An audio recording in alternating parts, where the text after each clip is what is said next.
Sound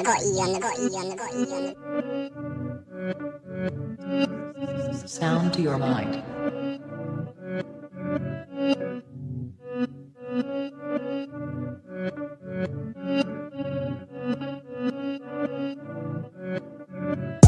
Breathe.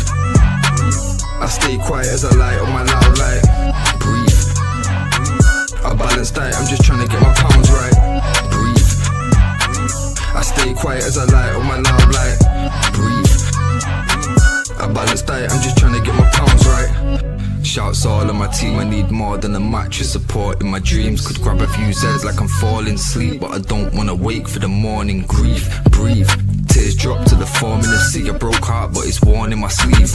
Never listened, I was warned in my teens, but I still skip school, I was taught in the streets. Ring back, don't call for police. Stand tall, don't fall for the beast. Got issues with trust, so I'm born to believe. We've been a victim of love and now we're caught in it deep. Breathe.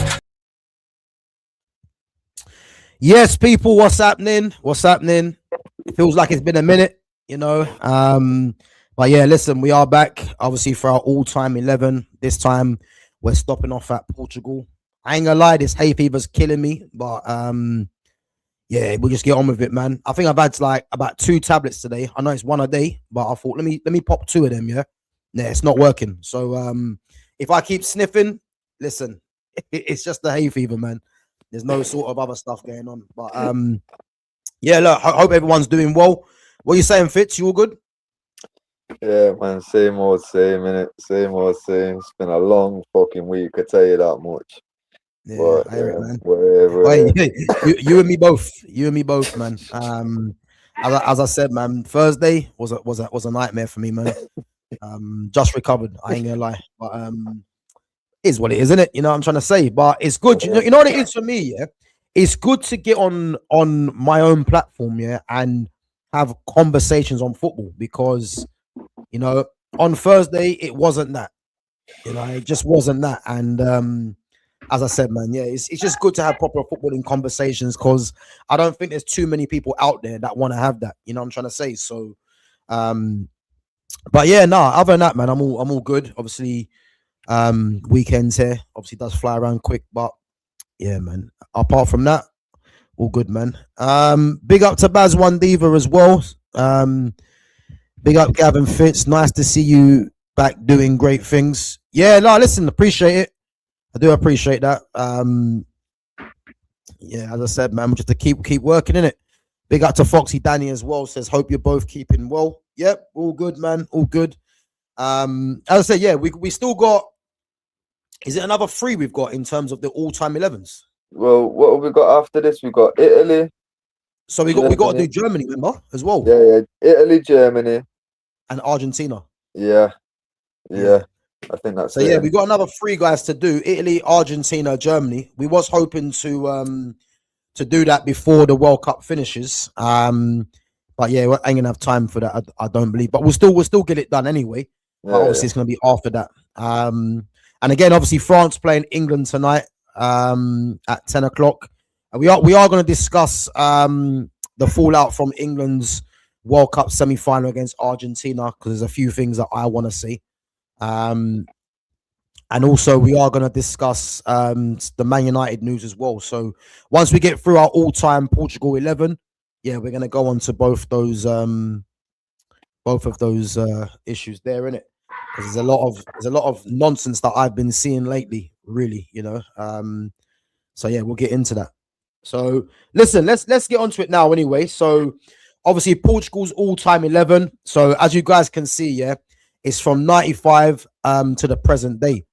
And I think Portugal's a nation that have had some top players, you know, and I think doing this team, I think there is players in there that are definitely going to be in the lineup, but I don't think it's going to be as straightforward. I mean, I think Belgium's one so far from what we've done has been the most straightforward, but I think this one, there's certain names that will be in there, but I think it's good to know as well that there is some top players, man, that might not even make it, you know. But I think first off, let's devise a formation. Fitz, what formation are you thinking, bro?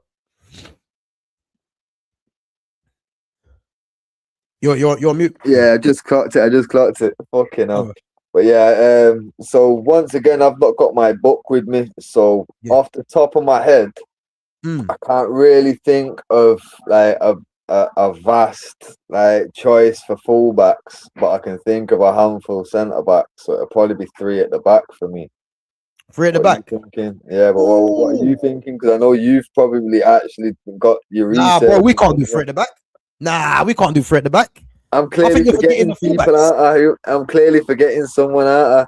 You are, bro. You are. Nah, three backs a mad shout. I can Yeah. see why you went with that, yeah, but I just think they've got enough, too many good fullbacks to not lead to that you can't leave out for me. All Or right, unless you're gonna play them at wing back. like I say, because I know you've got the research in front of you, and like I said last time, like I did mine, all of them in like one sitting weeks ago. I can't remember that far back at it. Like I say, this week has felt like a year, bro. Like it's been horrendous. So yeah, I'm gonna trust you on this one. You chat to Yeah. me about formations. All I'm saying is we Okay. definitely need at least 110. That's all. That's all. Like because there's 110 that is in this team, regardless. Bro, I think you're missing another player, but don't worry. I'll enlighten you. Don't worry. Don't worry. Yeah. Help Let's me out, ask bro. the chat anyway. Let's ask the chat. Chat, let us know, yeah. What formation are you thinking for this all-time Portugal 11? Let us know the formation, because part of me is thinking, how do we do it where we've got two number 10s, two wingers, one striker? Is that going to work? So that'd be a 4. So what? A 4-1-4-1, or it'd be a 4-3-2-1, and have the two side midfielders as wingers in it. Now, do you know what? That might work, you know. 9-11, you know. 9-11. 9-1-1, boy. So yeah, I think 4-1-4-1 might work, because it'll be the one DM, two 10s, two wingers, and the one striker, innit? Yeah. Yeah, I think that will work, man. Yeah, let's go to the 4-1-1 then. The 4-1-4-1. And then, so yeah, because you haven't got your thing in front of you, I just think you might be missing out on a player. Yeah, I definitely am, because this is what I'm saying, bro. My head's been battered recently, so all I'm thinking off the top of my head, I've got a couple names, but I know for a fact when you start reeling off some of the lists, I'm gonna be like, bastard, I'll forget them. You know what I mean? Yeah, But like, trust. I tell you what, when we get to the fullbacks, yeah, I'll tell you the two man that I had in mind in it. And one side's okay, but the other side made no sense at all to me. But Okay. I've I've got two in my head that I think have to be there. Let's go to it now, yeah. Yeah. Okay, right. Let's go for goalkeepers. So I've got 3 goalkeepers, yeah. Rui Patricio, Vitor Bahia, and Diogo Costa. Patricio. I think Costa's obviously recency bias, you know. Rui Patricio was a decent keeper, obviously formerly a Sporting Lisbon as well. And then Vitor Bahia. Remember, Vitor Bahia used to be at Barcelona as well, didn't he? Yeah, but he was a backup keeper, innit? He was. But that's what I'm saying. For me, that's why I'd go for Patricio, just for the simple fact that he was a first team keeper, not a backup. Yeah. What do you think of Costa though? Do you think he's any good, Costa? Yeah, I'm not gonna lie. When we was looking at, like, cause we was linked with Costa when we ended up getting Onana, innit? Yeah. And I'm not gonna lie, like from what I'd seen of him, I thought he looked half decent, but since then I've not really seen or heard much about him too tough. You know what I mean? It's not like he's come on leaps and bounds since. He's just kind of plateaued essentially, innit? Yeah. But like, to be fair, yeah, I'd probably still take Lemens competing. Bro, I think. Sorry, say again. I think you broke up. Yeah. Nah, let me just get closer to where the Wi-Fi will be. One sec for that. Yeah. So I'm saying, I think he's decent. Like when we was linked with him before. No, when we got Onana, we was linked with getting him then, innit? And obviously, I was, even though at the time Onana looked decent at Inter, I still thought we should have gone for Costa, but like to be totally honest, with Lemens doing so good, it's like would I? But to be fair, I probably still would take him to compete with Lemens for that number one spot. Yeah, You know what I mean? I mean, United have signed that that Carl Darlow now, though, innit? So I think that kind of puts that off the table, innit? Bro, I like I say, I've been so out of the loop. I watched the England Argentina match, and since then I've not really caught up on nothing. I went on Insta yesterday and seen a few things what I sent over to you in it, where it's like I'm telling you, there's a chip in that ball. It's like, yo. But like I say, I seen them, sent them over to you, but I didn't see no transfer stuff, nothing. So like, yeah, you're gonna be like enlightening me later about what I'm going with United. But yeah, man, that's just a testament of how fucked life has been right now, because everyone knows normally I'm on job with the United news, but yeah, fucking hell. No, I hear it. The thing is with Costa though, I'll tell you one thing which probably might separate him from the others. Yeah, he's probably the only keeper that's won something with Portugal, isn't it? In the Nations League. Yeah. So I think I'm looking at it and I'm thinking, is he the best on this list? I think there's a conversation for that, but the fact that he's won the Nations League with Portugal, does that pip him over the other two? I think it might have to, when you actually think about it, because even though he's still young, he's still got the majority of his career ahead of him. Let's be real, like he can pull his medals out, and none of the others can, even though they've had a whole career. You know what I mean? So it's like, well, yeah, maybe, because obviously I know fucking Patricio Sporting would have definitely fucking won a few like premiers and that, but again, we mocked that when fucking people were talking about Gyökeres's numbers there. We mocked it, so we can't really put too much value on that. You know what I mean? Like, but there's a certain Bruno Fernandes that didn't win nothing out there either. So let's not forget that. You know what I'm trying to say? Well, I hear it. It's not everyone can be a league winner, but yeah, man. To be fair, I feel like. Yeah, Costa might actually, because to be fair, like I say, I do rate him as a keeper. I just thought, he's still playing, he's still young, but yeah, he can whip his medals out already. So maybe. I think that's what probably takes him over the line, isn't it? Really, in comparison to the other two, in it is literally he's got the medal and. Those other two haven't really, and again, those two weren't in particular. They weren't world beaters anyway. Goalkeepers, they were good goalkeepers, but yeah, I think the fact that Costa's got that Nations League, that gets him over the line for me. No, I think it's hard to argue it. Like I say, I'm comfortable. I'm comfortable with Costa in that. It's like I say, actually taking him just as players as well. Yeah, like there's still room for him to grow, and he's already a good keeper. So why wouldn't you? You know what I mean? Yeah. No, like I say, it's not like they've got like a fucking a Courtois or whatever to compete with. You know what I mean? Like he's kind of in lackluster like atmosphere right now. You know what I mean? He's not got the highest level to compete with, really. A Barca backup keeper and a Sporting first choice, like it's not really a good list. Yeah, man. So yeah, I'm happy to go with Costa. Nah, cool. Yeah, I mean, let's get that boring bit out of the way, innit? So Costa goes in there. All right, let's move on to the fullbacks, for both sides. Now, I've got a clear preference for who for me gets in there, and this is why it's good to do 95 to present day, yeah. But I'm looking at Nelson Semedo. If you remember Miguel, remember him? Miguel, the right back, yeah. Paulo Ferreira, João Cancelo, and then for banter, I put Dalot in there. Right. You know who I was thinking? The only name I could think at right back, was Abel Xavier. Yeah, well, from Everton, the guy with the blonde, bro, with the blonde, bro. Yeah, bro, that's the only brother I could think of.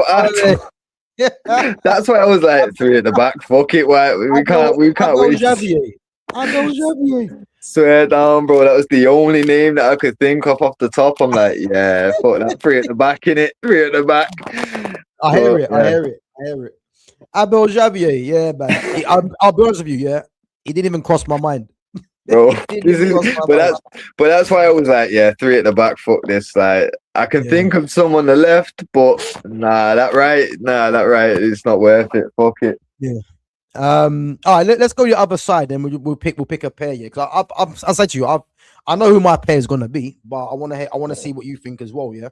For left back, we've got Rui George, Rafael Guerrero, Fabio Contral, and Nuno Mendes.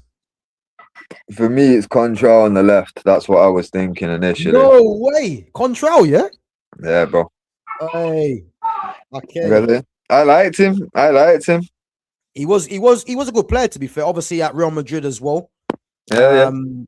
But you think Nuno in it? My pairing, bro, is Cancelo and Nuno Mendes. Yeah. I knew you'd be thinking Nuno.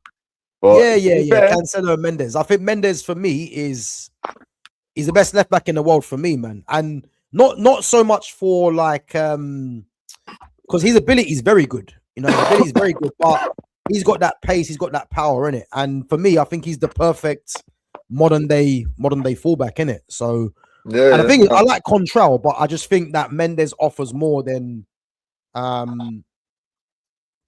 Mendes for me offers more than what Contral gives. You know? Yeah.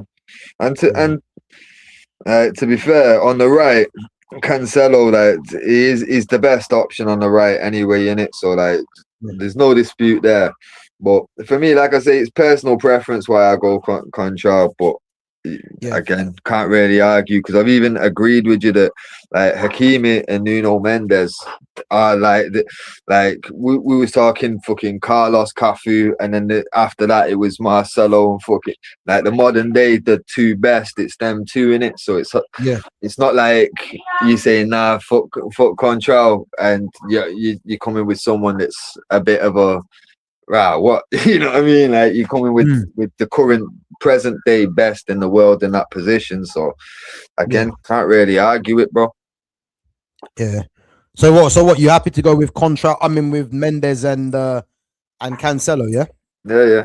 Just know right, but there's one position where I know you're gonna be like, nah, fuck him, I don't rate him, but I do. So this is where we're gonna have to fucking, you know what I mean? Just bear in mind. You might be surprised, man. You might be surprised. Okay. Might be surprised. Let me go through the list and then we can judge it. So I think as I said, Nuno Mendes for me and João Cancelo.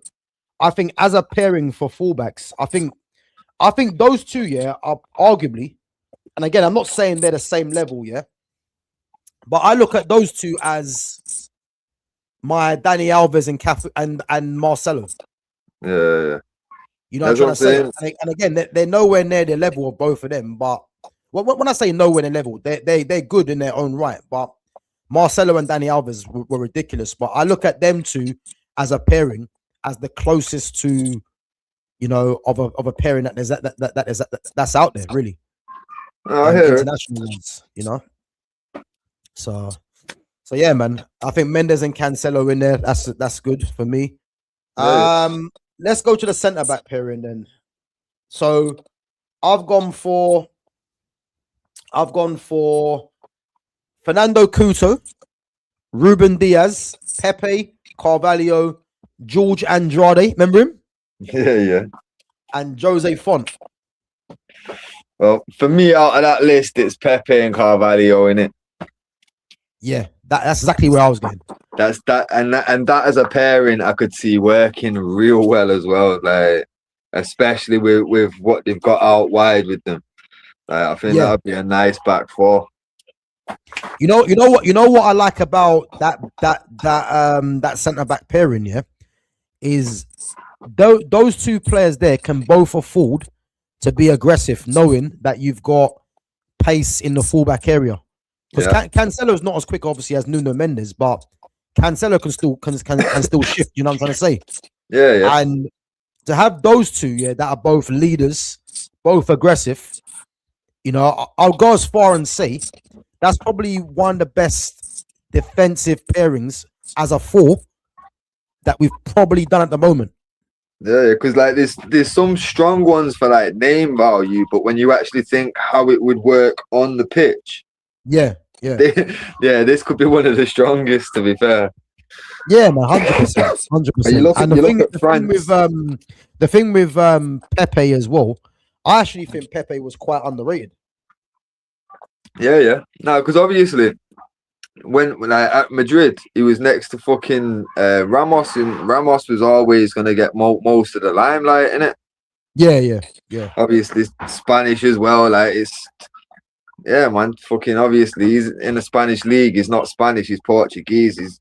He's not going to get the same love as the Spanish centre back in it. Exactly. It's just one of them. But yeah, man. Pepe was a bad boy. I'm not gonna lie, for years on FIFA, even when he was getting old, I just grab him for cheap. You get me? Just he'll do a job, bro. I'm telling you, man. Might only be for 45 minutes, but it'll be a good 45 minutes he gives you. Yeah, no, he was a top centre back, man. I think, yeah, when you're playing next to what's his name, next to Ramos, it's like Ramos for me was that good. And I think, as I said, because he's Spanish, you know, Pepe is always going to be looked at as the next guy in it, kind of thing, in it. But yeah. he was the deputy to fucking Ramos, in it. Like Ramos is always going to be the number one, the guy there, in it. So, but yeah, that's not the one thing I would say though. Yeah, do you remember the time when he was playing for Real Madrid? I know you remember this. Yeah, you remember the time he fouled someone and he just started kicking lumps out of him. Yeah, he got up and just started kicking him. Bro, I'd never seen anything like that. I didn't know what was going on. Bro, it's my man did not give a fuck. Him and Ramos together, like that was a reckless decision for a club to make. Like these men should not have been left together to just kick shit out of people. But who's gonna tell them not to? You know what I mean? Who the fuck's gonna tell them man not to when they're in the heat of the moment, bro? When I see that, I thought to myself, like, how has he been allowed to do that? Really?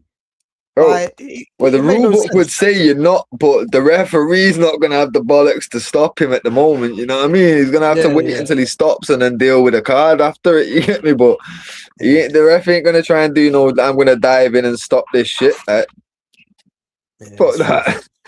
It made no sense, man. And the thing is, it wasn't even like he was trying to be subtle about it.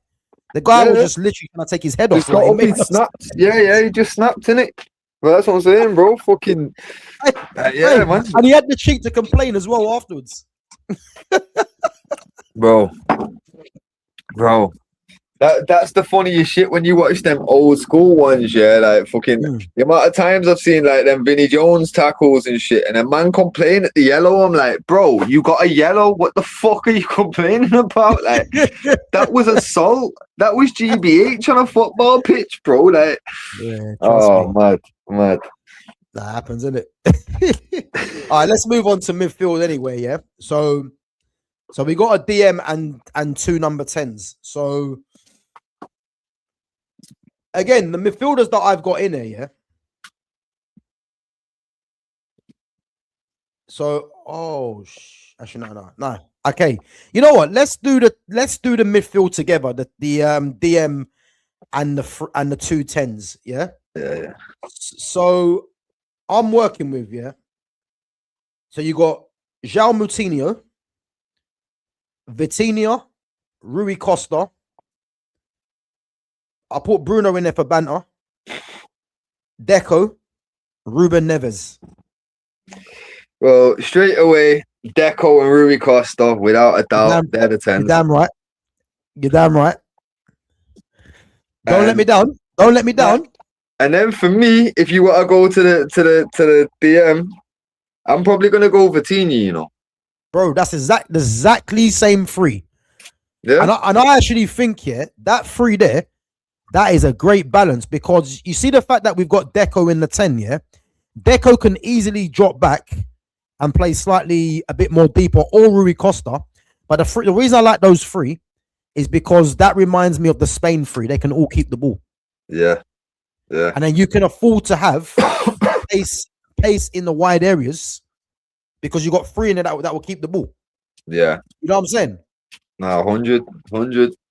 But So yo, that was the exact I play that I was going. can't believe we just picked the exact. But I knew the tens was going to agree, but I didn't. I thought you might have gone somewhere else for the DM. Who are you thinking? Well, name your list again. So again, this list ain't really that much. I've only got João Moutinho, Vitinha, Rui Costa, Bruno Fernandes for banter, Deco, and Ruben Neves. Now I thought you had Diaz in there, but you probably had him in the centre back list, innit? What, Ruben Diaz? Yeah. I thought that's where I thought you was gonna go in it, but you must have had him in the centre back list, innit? Yeah. Yeah. Yeah. To be fair, fucking hell, I'm not really surprised then. Yeah, I think that was the midfield that I was going with all along, man. I think the balance there is mad. And to be fair as well, yeah, Rui Costa. Oh my days, the guy.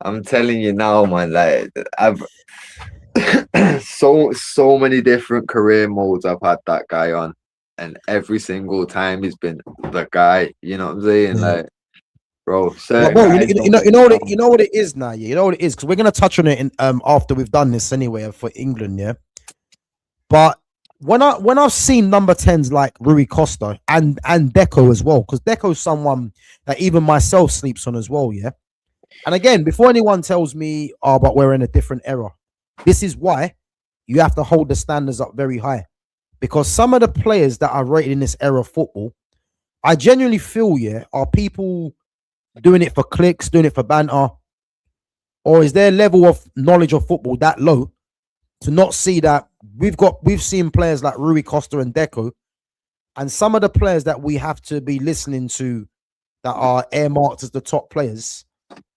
It's like, you're clearly from the wrong era, man, because I just can't take any comments seriously when I keep hearing certain names, knowing that we've got players like Rui Costa and Deco. And you know what makes it mad, yeah? These two players, Rui Costa and Deco, were not even regarded as the best in the world. Yeah. That's how high the level was. You know what I'm saying?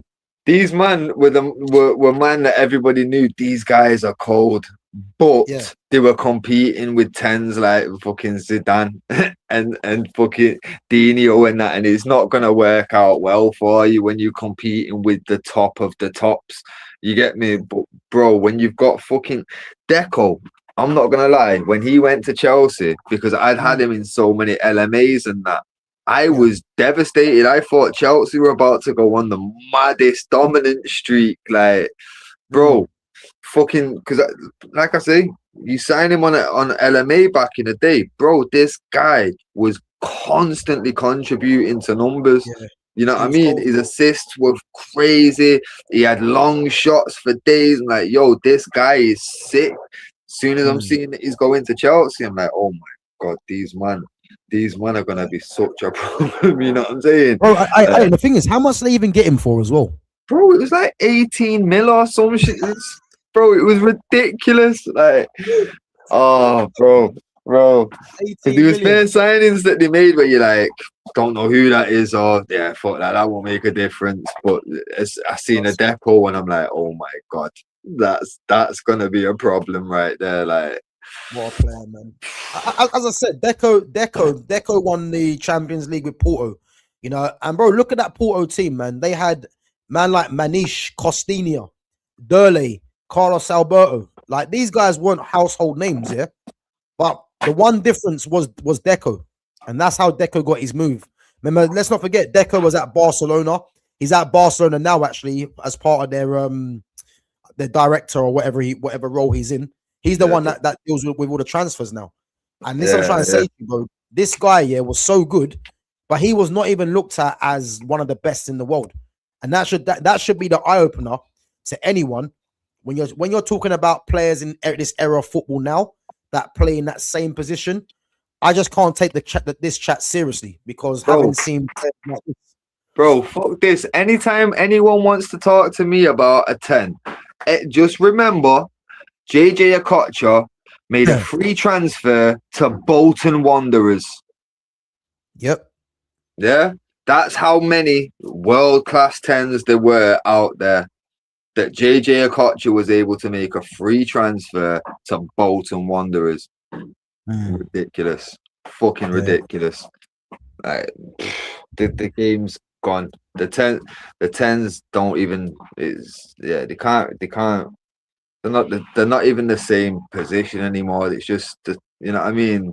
Yeah, it's football's fucked, man. I can't even say anything else. It's finished, man. But yeah, we'll get onto that chat in a minute because as I said, man, my head was just burning on Thursday, man, with some of the chat I was hearing, bro. Trust me, it was outrageous. You know, remember I told you, yeah, when I had a friend, and I say had a friend, yeah, when he tried telling me that Burnham's taken over from Zidane because he took his number, bro, that kind of chat was going on Thursday. That's all I got to say. It made no sense, and it's just sound bites, you know. But yeah, listen, we'll get onto that guy very soon. But anyway, let's move it on. Rui Costa Deco in the 10, Bettina in the 6, and again, man, what a midfield that is. But let's move on to the wide options because I know there might be some tears in there. But let's see if he makes it. Yeah. So there was another one actually. Another one. I was saying about João Felix. Speaking of João Felix, yeah. Now João Felix is a top footballer. These guys couldn't believe, yeah, that I was saying João Felix. I think they clipped me up. I can't remember what it was. I think I said João Felix is a better footballer than Jude Bellingham. He is. But if you understand what the term is footballer in my context, yeah, you wouldn't be surprised. But these men actually think that Bellingham is a better footballer than João Felix. Bro, the understanding is alarming. I'm telling you. Bro. It's alarming. It's alarming. For me though, I more question, is it the lack of understanding or is it a successful brainwashing? Because you know what the narrative is. You know what I mean? So it's like, is my man really just not seeing shit? You can't be of our age group and be saying these kind of things and not realizing these kind of things. You know what I'm saying? So it's like the brainwashing must have worked because I've got boys I grew up with that we used to play LMA and Champ Manager and all that together, and we'd be signing up guys that like ridiculous squads from absolute peanuts, you know what I mean? Because there was that many absolute ballers out there, and we sat watching matches together, and like mine was like, yeah, Bruno's quality. What do you mean, bro? How can you say that? I know you know what I know, so I'm over here. You know what I mean? But it's like it's got to be brainwashed. Cause like I know we were sat together, you know what I mean? We've been in the trenches playing Champ Manager, searching fucking Brazil, Argentina for all these wonder kids and shit. Bro, there's no way at all that this guy can genuinely believe what he says he does about Bruno to me. You know what I mean? He's been there the whole way through with man. I know, you get me. We used to sit there talking about Galazzo.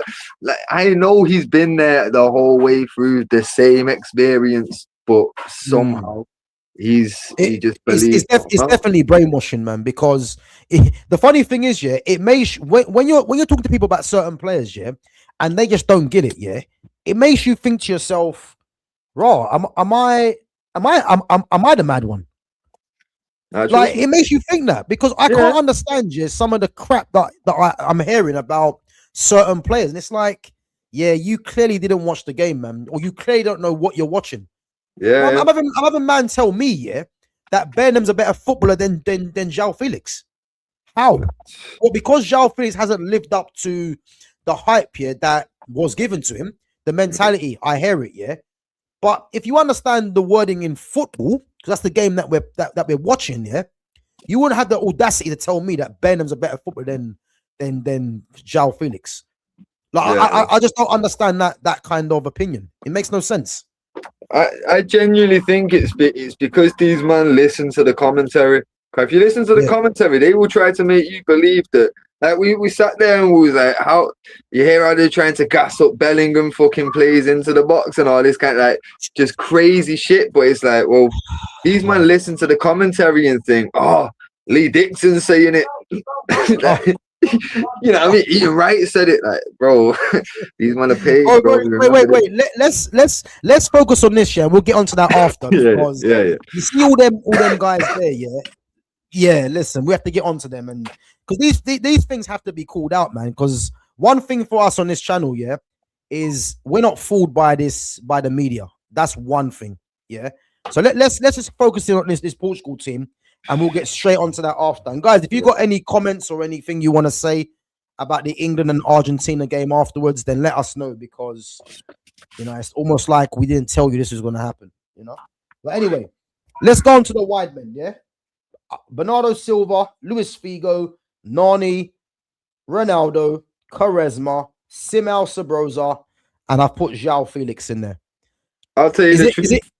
As long as Luis Figo's on the right, I don't give a fuck about the left at this point. If you give me Figo, I'll give you whoever you want on the left. I'll tell you where I'm going with this, yeah, and you probably agree to this, yeah. Go on. Now,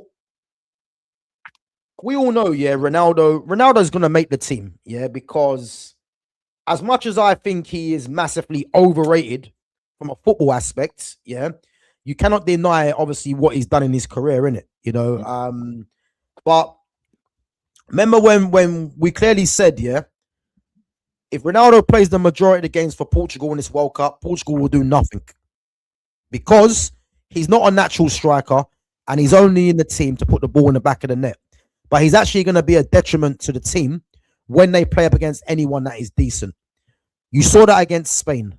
Yeah, the warning was against Croatia, but because he got the penalty, people disregarded that and they got through. Yeah, but you have to realize about Ronaldo. Ronaldo is someone that he's getting old. He's got obviously getting older, and the fact that Roberto Martinez didn't see the bigger picture in having him as an impact sub, which would have helped him, the team, yeah, he played him from the start, and even though Spain were always going to beat them, but it could have been a bit of a different game if you had someone that wanted to genuinely get involved in the full 90 minutes of the game.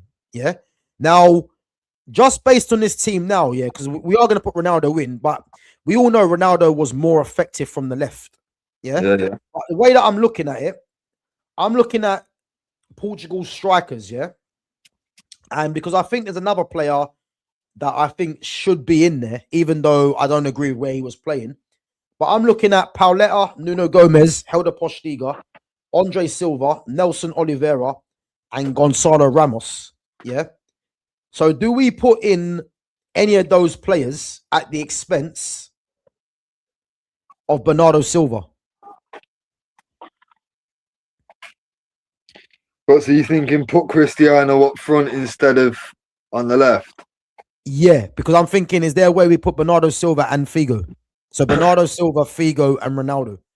Because personally, yeah, all the players on the list that I've just mentioned that are central strikers, they are actually strikers. You know what I'm trying to say? Whereas Ronaldo is not a striker. Ronaldo's just playing in that position because it's about numbers. So do we actually go for a proper striker, which means Ronaldo then goes on the right or the left? Yeah. You know what I mean? Ronaldo where he's actually meant to be. But to be fair, none of those strikers, like obviously I know it's different position, but I wouldn't take any of those strikers over Bernardo Silva. That's what I was going with, yeah. So yeah, maybe put Silva out on the left, Cristiano up front. And because I don't know, because for me Figo was so effective on the right, I'd be like I keep Figo out on the right and push Bernardo where he has to be accommodated in it. Well, the thing is, I hear it, yeah, but what I'm thinking is that Figo for me can be adept on either wing, innit? But Bernardo Silva, as we know, is a 10.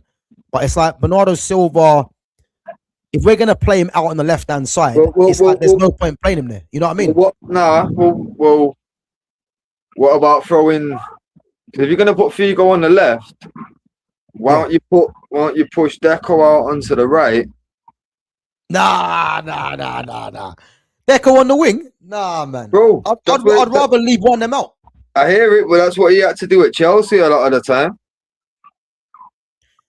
Nah, but we can't play Deco on the right, man. Deco was out wide at Chelsea a lot, bro.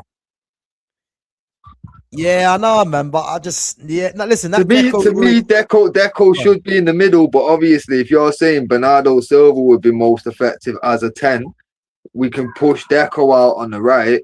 If you want to accommodate Silva in the 10 in it, but Costa has to stay in the 10 in it.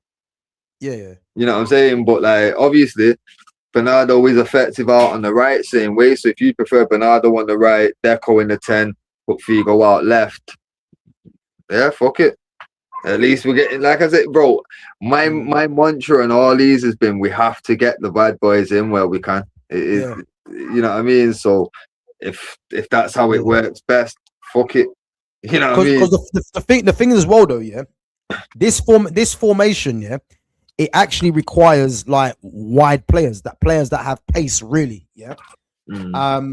So you could either say, because Ronaldo's going to be on. I'd put Ronaldo on. Well, I'd put him through the middle only because the strikers that are on that list, they're not really. They're good strikers, but they're not outstanding strikers, isn't it? Yeah. And obviously Ronaldo, they're better strikers than Ronaldo because they can play that position. But Ronaldo will get in there because he's an all-time top scorer. And obviously he has been effective for Portugal. Obviously not now. I would love to get Quaresma in there, but because I'm thinking Quaresma and Nani, but then it's like for the speed, yeah. But when we're talking about the actual, the careers that these players had, the quality within them, like how do you leave out Figo and Bernardo Silva from a Portugal team from '95 on? It can't be done, especially when you're leaving them out for Nani. As much as I rated Nani, you can't bring Nani into the squad and leave either of them two out. It's not right. You know what I mean? And Quaresma was a bad boy, but yeah, again, Bernardo Silva or Quaresma, you're going Bernardo. Same way, Figo or Quaresma. It's got to be Figo, on it. Yeah. So are we saying Bernardo Silva, Figo and Ronaldo then, yeah? Yeah. No, I'm happy with that. And you know what? I'm gonna put Figo this side, yeah, and I'll tell you why. I put Figo this side, yeah, because we all know Figo played with Rui Costa in the national team, yeah. And you see that three there, you got Rui Costa and Figo, and then you got Nuno Mendes' pace on the outside. Which will allow Figo and Rui Costa to link up and come in field. That is dangerous. Yeah, that is dangerous. Bernardo Silva.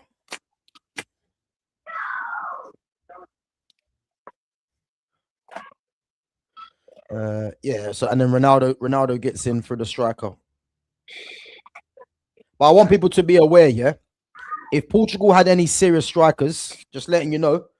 like if this was a real all-time, it would be Eusebio, innit? Let's be clear, man. He wouldn't be in. Hey, right on cue, unofficial. Hey, listen. You see your nonsense that you was getting on Thursday, yeah? Listen, that nonsense has to stop, by the way, yeah? Because you man can try and clip me out of context all you want, yeah? But listen, this is where the real chat happens. Yeah, that you telling me that Bellingham took over from Zidane is some of the worst takes I've ever seen in my life. Yeah, and you guys can try and cut me off all you want, but on here, this is my platform. You understand? But now, big up to Pundit, man. Big up yourself each and every time. But yeah, you and Avalanche were on one, man. You lot were chatting rubbish. But it is what it is. But yeah, listen, this is our all-time 11. So we've gone with Diego Costa in goal. The back four of João Cancelo at right back, Nuno Mendes at left back, Pepe and Ricardo Carvalho. Vitinha in the 10, Deco and Rui Costa. Sorry, Vitinha in the 6, Deco and Rui Costa in the 10s, Figo on the left, Bernardo Silva on the right, and we've had to put Ronaldo through the middle. And just to let everyone know, yeah, this is how football is seen on this channel. Yeah, Ronaldo's only in there because, yeah, Portugal didn't have that kind of caliber of striker, because those guys were actual strikers. Ronaldo is not an actual striker. He's a wide player that has converted his game to play him through the middle, because it's about getting numbers. So that's why he plays in that position, you know, to be fair. But Figo was in there. I prefer Bernardo in the 10, but getting Quaresma or Nani, I think Silva had to be there personally. You know what I'm trying to say? So, yeah, man, that's that team. Let's go, Fitz. What do you reckon in terms of this team matches up against the others?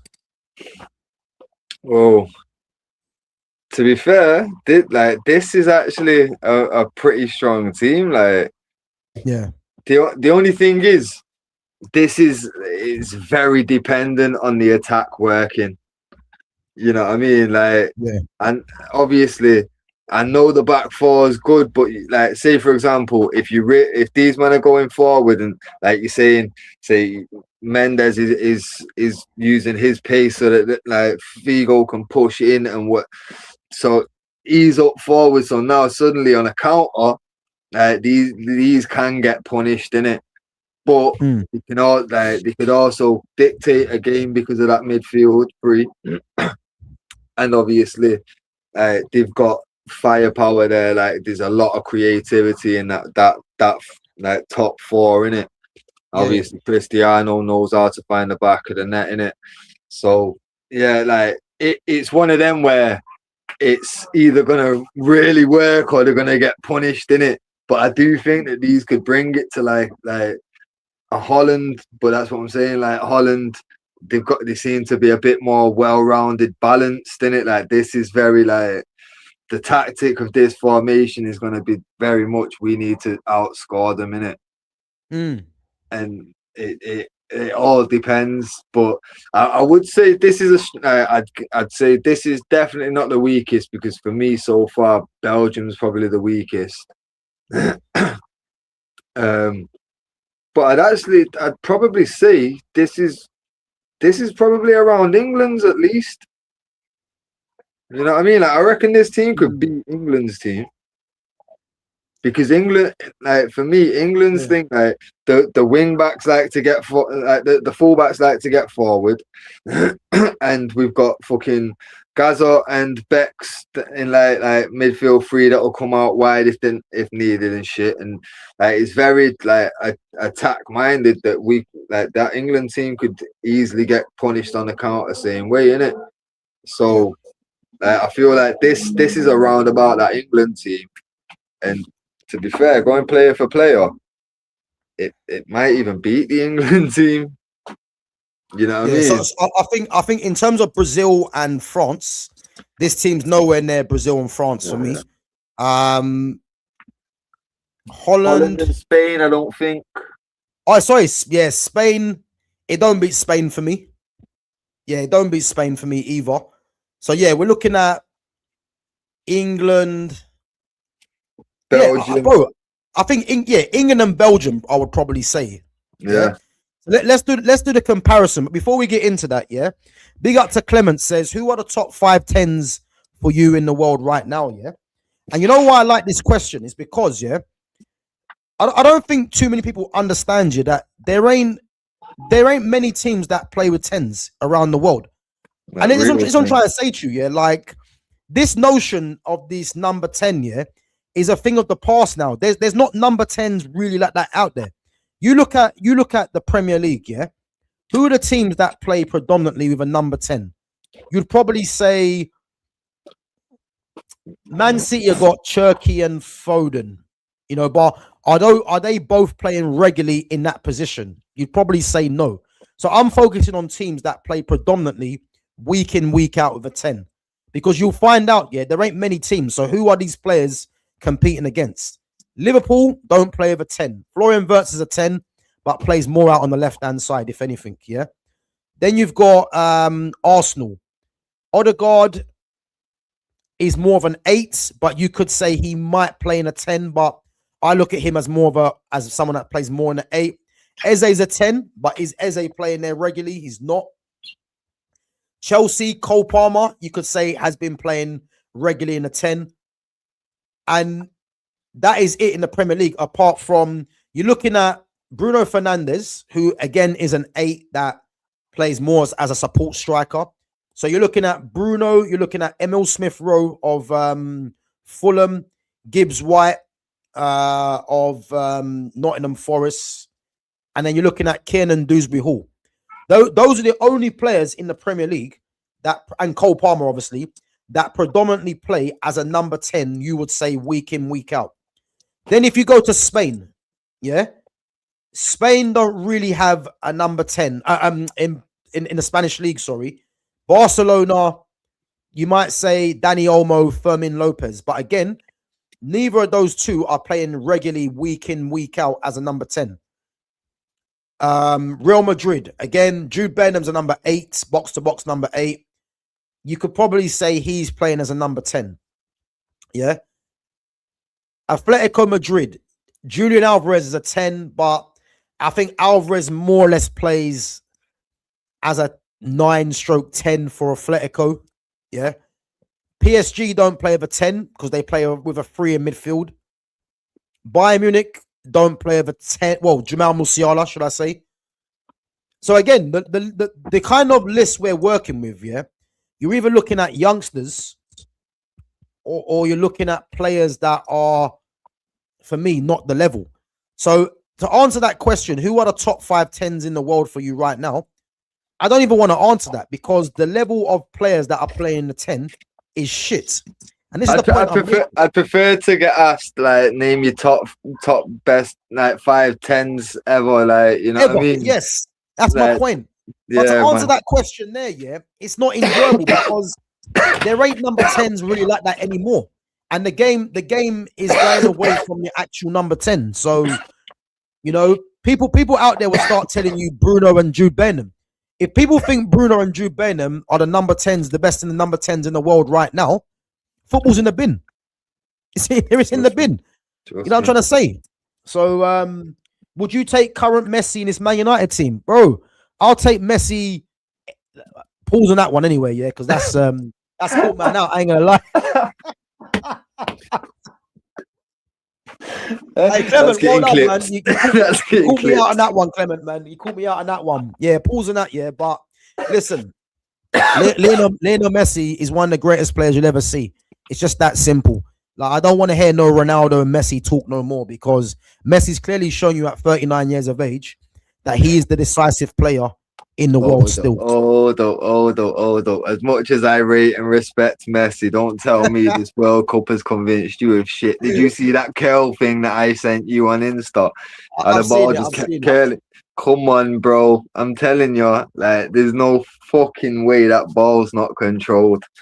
Nah, I don't believe. No, listen. I hear the argument, yeah. But listen, let me tell you this now, yeah.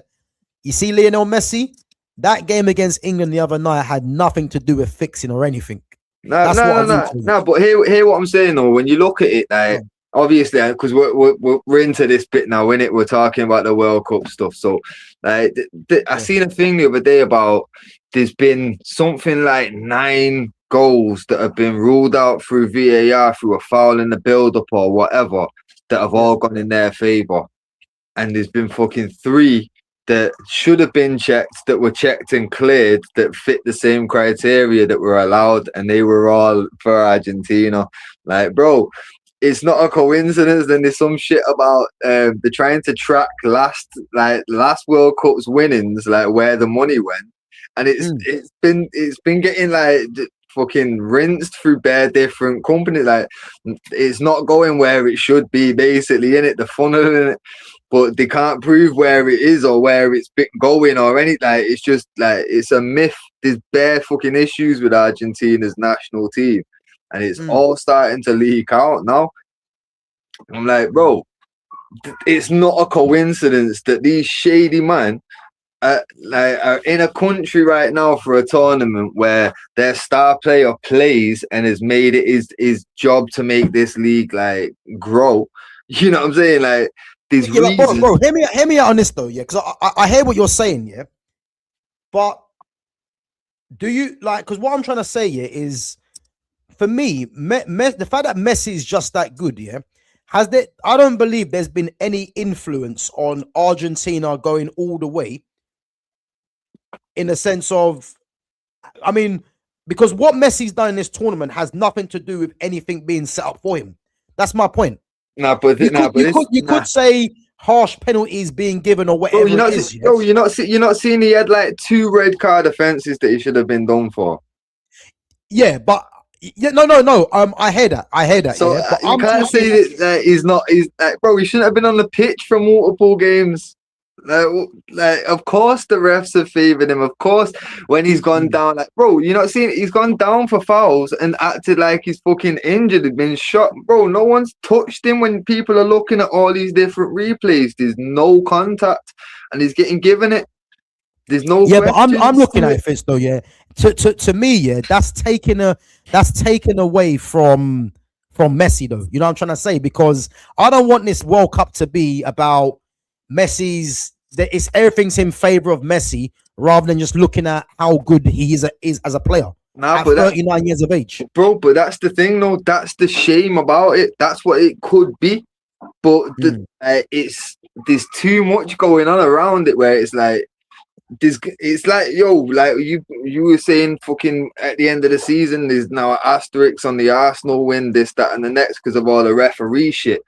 Can't then turn around and ignore it when Argentina's been linked with the same shit. And when, like I say, I'm sat there watching these shits and I'm like, well, it's hard to dispute. He should have been sent off there. And bro, there was a red card offence against England. I can't remember who it was. I'll find the fucking clip and I'll send it to you. But he had red card within the first 10 minutes. This was as well, though. So if anyone in the chat knows what I'm talking about, like put the info in it, because I just know I've seen it. But like I say, I'll send it to you in it. But like he shouldn't have even been on the pitch for the England match to begin with, because he was already a red card offence in a previous game. Then first 10 minutes he does something against us and he's still on the pitch the whole way through. You know what I'm saying? It's like, well, and then, like I say, bro, I'm sending you clips where the ball is doing some weird, like, why is it curving the way it did, bro? Can you explain why that ball curves like that? For this, man. Bro, tell me, you tell me, how have you ever, out of all the years you've kicked ball, have you ever seen a ball curving that slows down that then curves that drastically at the end? Bro, send this over to me. I gotta see this. Send this over to me. Bro, it's in your IG. Go and check your IG now. I sent you that. It's already there. I sent you 2 things. Bro, I think it's the first one. All right, let me check it. Bro, I hope it's not edited, man. Bro. Let's check this. Check it, bro. I'm telling you, like, I've never seen a ball do that. It's slowing down as it's curling, yeah. Like it had a natural curl, and then it wait a minute. What? When it went back to the keeper? Yeah, bro. What the fuck? Wait a minute. That's shady as fuck, bro. And I've been saying the whole time. That's almost like someone's controlling the ball in the. Is that not what I said to you when I found out that it needs charging? There's a chip in it. I'm saying, don't tell me you can't control that like a go-kart or some shit, bro. Of course you can. It's like a drone. No, but you know what? Yeah, hear me on this though. Yeah, the way the ball curled now, yeah, when it was going back to Martinez, that was going in favor of the England player though. When you think about it. Well, at first, and then it curled back, like it dramatically changed, so they were helping the England team. This is what I'm saying, bro. Argentina are getting help, bro. This is what I'm saying. Even when it's not the referees doing shit, like when you see shit like that, it's like, wait, there's someone there with a fucking like a RC go-kart type fucking control. You get me? Like it's a drone or some shit that's controlling the rotation and shit. Like, bro. Joe Hart said some shit about it's anytime there's no spin on the ball and it's at shoulder height, even all the best keepers, the missed time in the fucking like the saves in it, and they just can't reach it in time, bro. how often do you see a ball get struck where there's absolutely no spin on it, and in slow-mo it's literally just like it's like someone's just dragging an image along a screen, like there's no movement to it whatsoever. You don't see it, but it's happened multiple times in this World Cup. This is what I'm saying, bro. Like when someone's shooting, I'm not surprised if they're like, right, this one needs to go in. All right, you get me? Got the little. I'm telling you, bro, like they're getting helps left, right, and center. It looks shady as shit. Technology is crazy, bro. Think what you can do with technology now, yeah? You're telling me that they're not going to start implementing that shit into sports? All right. Well, hear me on this then now, yeah? So what are you trying to say? So the cross by Messi for the goal for Lautaro, yeah? What, you trying to say that there was something involved in that ball? Bro, from when people can fly drones to prison windows, yeah, you can land a ball to someone's head, and then you can guide it from that head to some fucking where else. Bro, I don't even want to hear this, man. This is football, Bro, man. I know. It's gonna make me fall out of love with the game, man. But this is what I'm saying, bro. Hey, don't send me these things again, man. I can't take this, man. I'm sorry, bro, but this is what I'm saying. Like this, otherwise you're just gonna think, nah, Fitz is losing his mind. He's definitely smoked something super strong. But like, I'm telling you, bro, like this shit's like they're trying to. There's too much money in these sports. Yeah, I'm seeing shit about fucking basketball and that. About there's meant to be fucking like something in the rim that's like you can kind of control whether it's gonna let the ball go through it or it's gonna bounce around and go crazy. Like, yeah, like, why wouldn't they? There's millions, scratch that, billions a year in these sports. Why wouldn't you try to control it? Boxing's been doing it for years and years and years. Wrestling's been doing it for years and years and years. Why wouldn't all these other fucking professional sports that are like, well, yeah, now football in the 80s, it wasn't like a multi-billion-pound business. Yeah, it was an honest sport. Now they've seen what it can be and what it makes and what the sponsorships are worth and all the rest of it. Fuck that. Why are they going to leave it in the hands of guys like us that just love the game? There's money to be made, bro. Oh, this is fucked, man. It's fucked. I'm telling you, man. But this is what I'm saying. Like, I respect Messi and like, yo, one of the greatest of all time, definitely the greatest of his generation. But there's got to be an asterisk on this shit with everything that I'm seeing from this World Cup and the way that Argentina have been favoured. Considering we were asking the same questions when Arsenal was doing it, and it was happening with referees and this, that, and the next. You can't then say Argentina are fucking all right. It's all because Messi. Nah, we put a question mark on Arsenal shit, so you got to put a question mark on this. It just don't sit right with me. But like I say, Messi, greatest of his generation. But if he wins this second World Cup, to me, it don't really mean much. And it's now all this is putting questions on the last one as well for me. Like, man's gonna have to really go back and check shit. You know what I mean? It's not right, man. But it's what it is, isn't it? Yeah. Big up to Clement says that second assist was just insane with his weak foot. Clement, listen, bro. I'm trying to stick with that opinion as well, man. But Fitz is coming in with his camera now, man. It's racking my brains, man. I can't even lie. So you, man. I don't even know no more, man. I don't even know. Listen, I'm just choosing to just say that Messi's one of the greatest, man. And yeah, and let's just hope that it genuinely was all Messi. That, you know what I mean? But like I say, I'm seeing a lot to question it. So it is what it is, isn't it? Big up to Exedra. Big up, my guy. Big up yourself. Fits with the conspiracies. Hot. Listen, them conspiracies, man. We need to put that in the back, man, because it's ruining my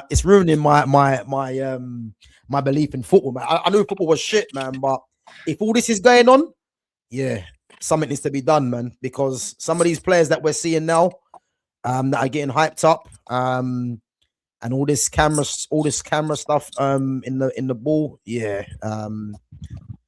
I don't know what to say, man. But bro, anyway, let's get on to this England game. I mean, what did you make of the game in general, anyway? I'll tell you the truth, like I watched the whole game, but obviously there was a lot going on in the background, innit? Like, life's been hectic. But from what I got of it, like, they played fairly well, like for the first half.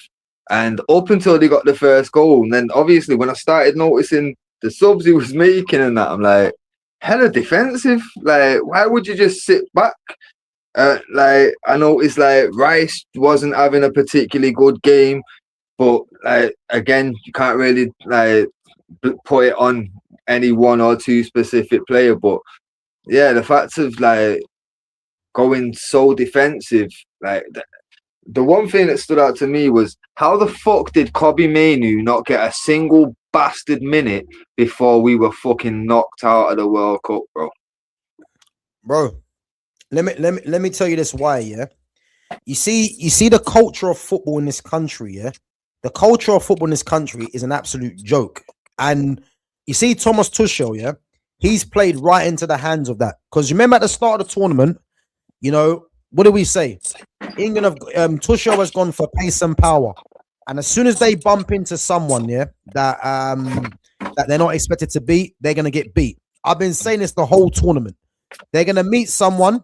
Joe Ross, listen, if you're not here for conversation, then you can fuck off. It's that simple, man. I don't care about saying that this guy talks rubbish about England. I tell you the truth. You come on there the other day and you was telling me that it's coming home. It was never coming home. So hold that one. You know what I'm trying to say? But anyway, yeah. You don't want to be here, man. You ain't forced to be here. It's that simple. But back to what I was saying, yeah. As soon as England bump into anyone that's serious, they're gonna get beat. Like I've been saying it the whole tournament. And when you go for players that are just pace and power, yeah, how do you expect to win a tournament? There's no quality there. And you look at the fact that Kobbie Mainoo never got 1 minute, yeah.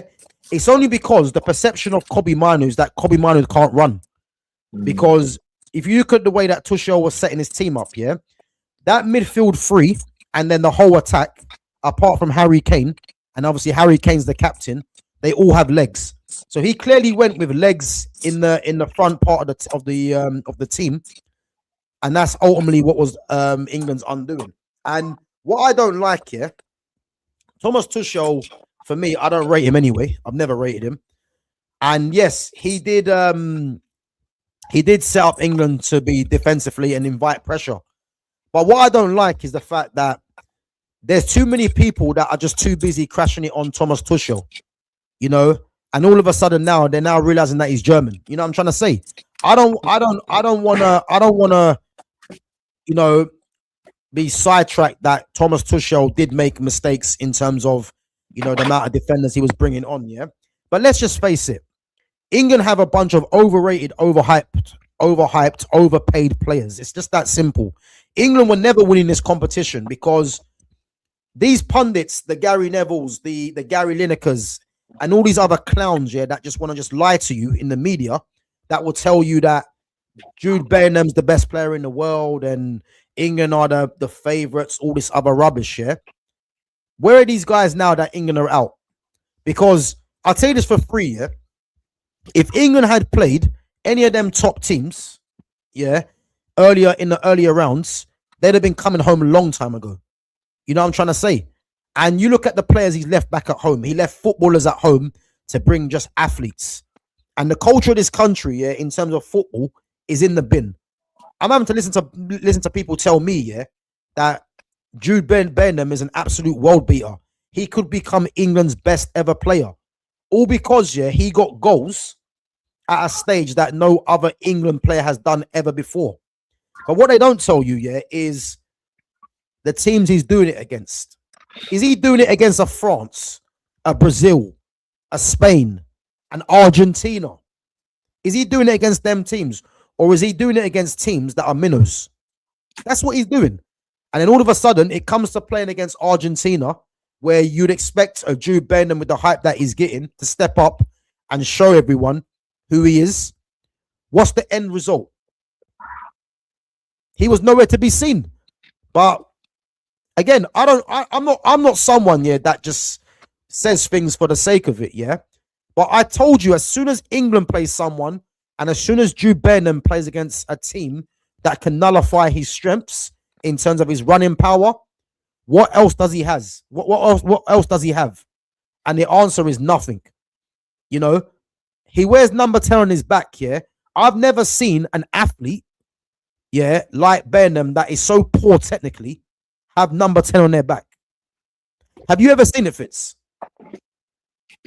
It's Nah, I embarrassing. can remember. When I think of tens, I think of like some of the greatest players that I can even remember. You know what I mean? Like it actually hurts. It actually hurts when you really deep it. But the one thing I will say though, like I understand people have kind of just only just started like seeing the shit with Tuchel, but the one thing I will say, I like the fact that everyone's directed their anger at the manager for the tactical choices rather than the players that were on the pitch. Because let's be clear, when they target the players on the pitch, they don't talk about tactical shit and think, you know what I mean? It becomes personal, it becomes about race, it becomes about where they're from, fucking, you know what I mean? The family. And I'm glad that it's just about Tuchel and tactical reasons because if anything that's progression, considering fucking normally you pick one player or a group of players and they get it all the way fucking back, like fucking all the way to Bex and that. Like there's always been someone that's made the villain, and Yeah. realistically, fucking hell, like this is the Yeah, but bro, first time. what I don't like here, what I don't like is the fact that we all know that Tuchel made a blunder with his subs, yeah, and again, not bringing on Kobe, etc. Yeah, but what I don't like is the fact that it's a cop out to just blame it all on Tuchel because I hear it, but normally, collectively, these players will never do nothing in the first place. yeah, You know what I'm trying to say? but that's what I'm saying. Like normally, yeah, like the only time it's ever about the manager, it's like when it's like fucking Roy Hodgson and shit. You get me? Like the Wally with Yeah. the brolly and all that. Like normally, it's always about the players, and that's what I'm saying. It's never like, look, Bex. When it happened to Bex, my man got sent off. The game ended up going all the way through to penalties, and David Batty missed the penalty. David Beckham was the one that was getting bullets sent to his house. His parents were getting harassed. Like, you know what I'm saying? It's like people like when it's a player, it's not about the pitch no more. It do, you know what I mean? Like with Tuchel, everyone's going off like get him out. Fucking, he should never have been the England coach, whatever. It's like, all right, but that it's staying like about his job. It's staying about fucking his choices at the tournament and get him out of this position. And it's not like, from what I'm seeing anyway, it's not got too fucking far gone. You get me? Where it's like people are taking it out like outside of the world of football. But that's what happens when it's the players, though. You know what I mean? Like, so for me, I'm glad that it's being kept about football. You know what I mean? Even though, yeah, you should be looking at other shit, but the way I look at it, when you go into a tournament like the World Cup, the managers pick the squad. The manager's the one that's fucking picking the teams. He's the one that's making the subs. He's choosing everything. Yes, there's players on the pitch that have to perform, but also the manager has to make sure that they're happy and willing to perform for him and all that. You know what I mean? So the manager is a massive part of it. And we've sat here and said, yo, he's made mistakes with his squad selection. Fucking, he's very one-dimensional in what he's trying to do with it. Yo, we all saw it and we all fucking pointed it out. But it's like, all right, we know it's not going to work, but that he thinks it will. Let's see. He's done what he's done. Fucking, he had the chance realistically. Like I say, fucking, he knew that they was going to have to come out now. You should still be thinking about trying to get that counter.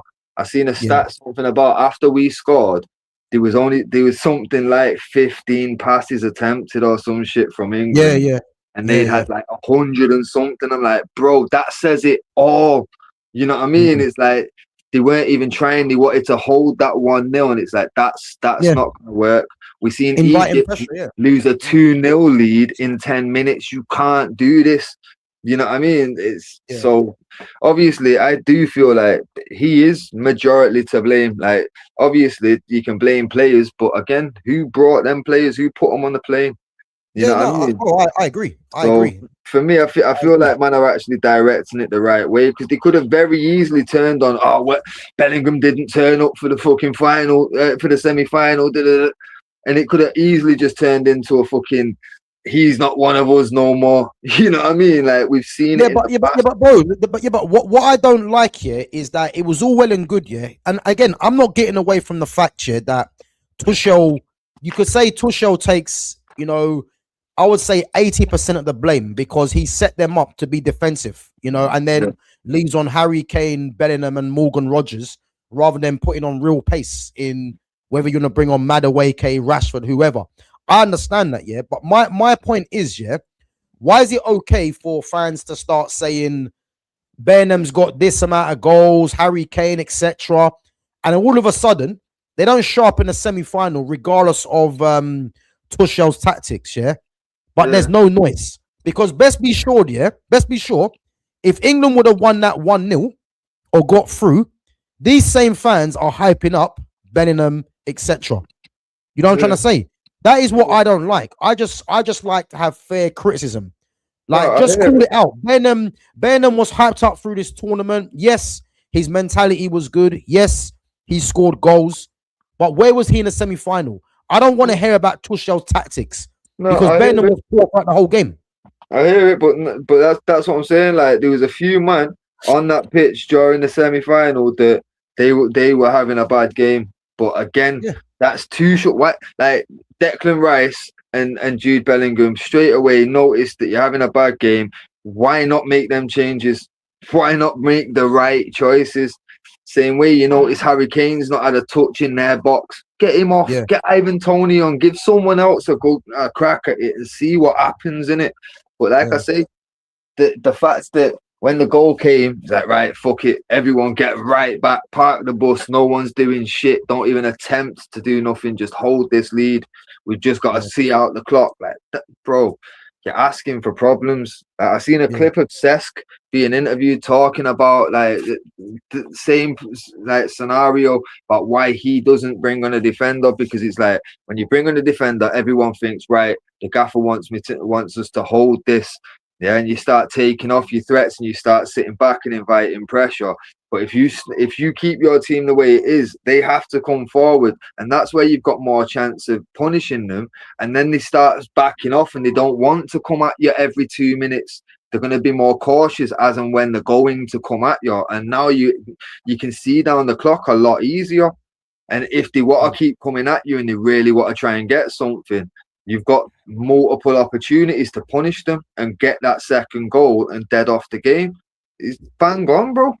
You get me? And he's coaching Como. He's took them from fucking like what, changing in a pub fucking toilet to fucking like Syria, bro. That's a football mind, bro. Tuchel's been managing for how long? Fucking how many fucking clubs, bro? He should know better than that. So I can like I say, if I can get what you're saying. People aren't holding players accountable, but if people was to fucking come at it and go, you know what, Harry Kane, Declan Rice, and Jude Bellingham, them man let us down in the semis. Yeah. Guaranteed, them man are not gonna be getting as light work as Tuchel is. Tuchel's just get him out of his job. Fucked up talking football shit. Jude Bellingham would be getting racial abuse. Fucking Declan Rice would be getting bullets sent to his yard. Fucking Harry Kane would be lucky that he's not going back to England. You know what I mean? Like it's nah, man. It's all fucked. Like I say, for me, fuck it. At least going at Tuchel, it's better directed there, and they're actually directing it in the correct manner instead of taking it out of fucking, like I say, out of the world of football where man are getting death threats and man are getting abused over fucking skin color and fucking it's not the one, bro. It's not the one. Like I say, I was kind of expecting when England come out, like, who's it going to be? Who's going to get the blame? Who's going to like miss an open goal or what? You know what I mean? Like, there's always something that someone's going to get linked to when it all crashes. But like I say, being Tuchel, I'm not going to lose no sleep. I hear it. Progress in it. I hear it. Let me just get on to this comment from Clement quickly, and I want to address something as well, because I'm laughing because it's just like, come on, man, do better. Yeah. But rank these 5: Santi Cazorla, Ozil, Coutinho, Kagawa, David Silva. So again, if we're ranking those 5 players in order in terms of, it's difficult because, and again, these guys here are all number 10s, by the way, and very serious number 10s. This is why I'm not here for no talk on the likes of Bayern and Bruno Fernandes. I'm not here for a talk on them kind of players when people are trying to tell me that they're proper players or whatever. Not here for it when I've seen guys like this. Yeah. So if I'm ranking them, yeah, this is difficult. And again, anyone that's 5th, they're not really 5th. It's just a hard order, yeah. But if I'm ranking them, I'm gonna say David Silva number 1.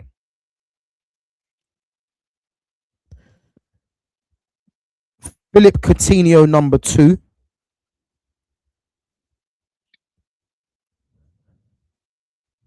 Ozil 3.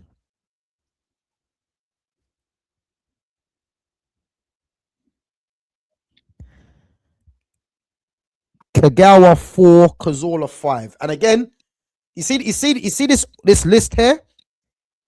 That could easily be the other way around if we're being serious. And what I want people to look at that, yeah, these are all number 10s, whether they played out wide, number 10s from out wide, it is what it is, yeah.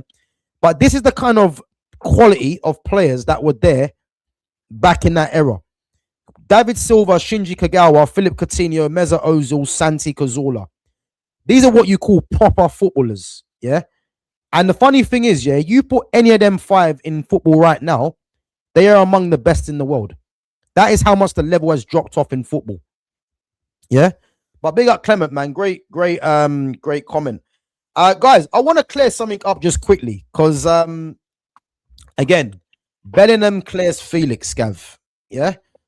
Again, if people don't want to understand context, yeah, then I'm sorry, I can't help you. Yeah, because this is what is too prevalent in football right now, yeah. People ask you a question, you say one thing, and then they just clip you out of context, yeah?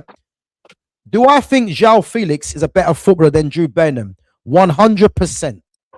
If you want to know why I think he's a better footballer, just ask the question, yeah? Do I think João Felix has a better mentality than Bellingham? No, I don't. I think Jude Bellingham's mentality is part of the reason why, you know, he probably does things in people's eyes that are very good.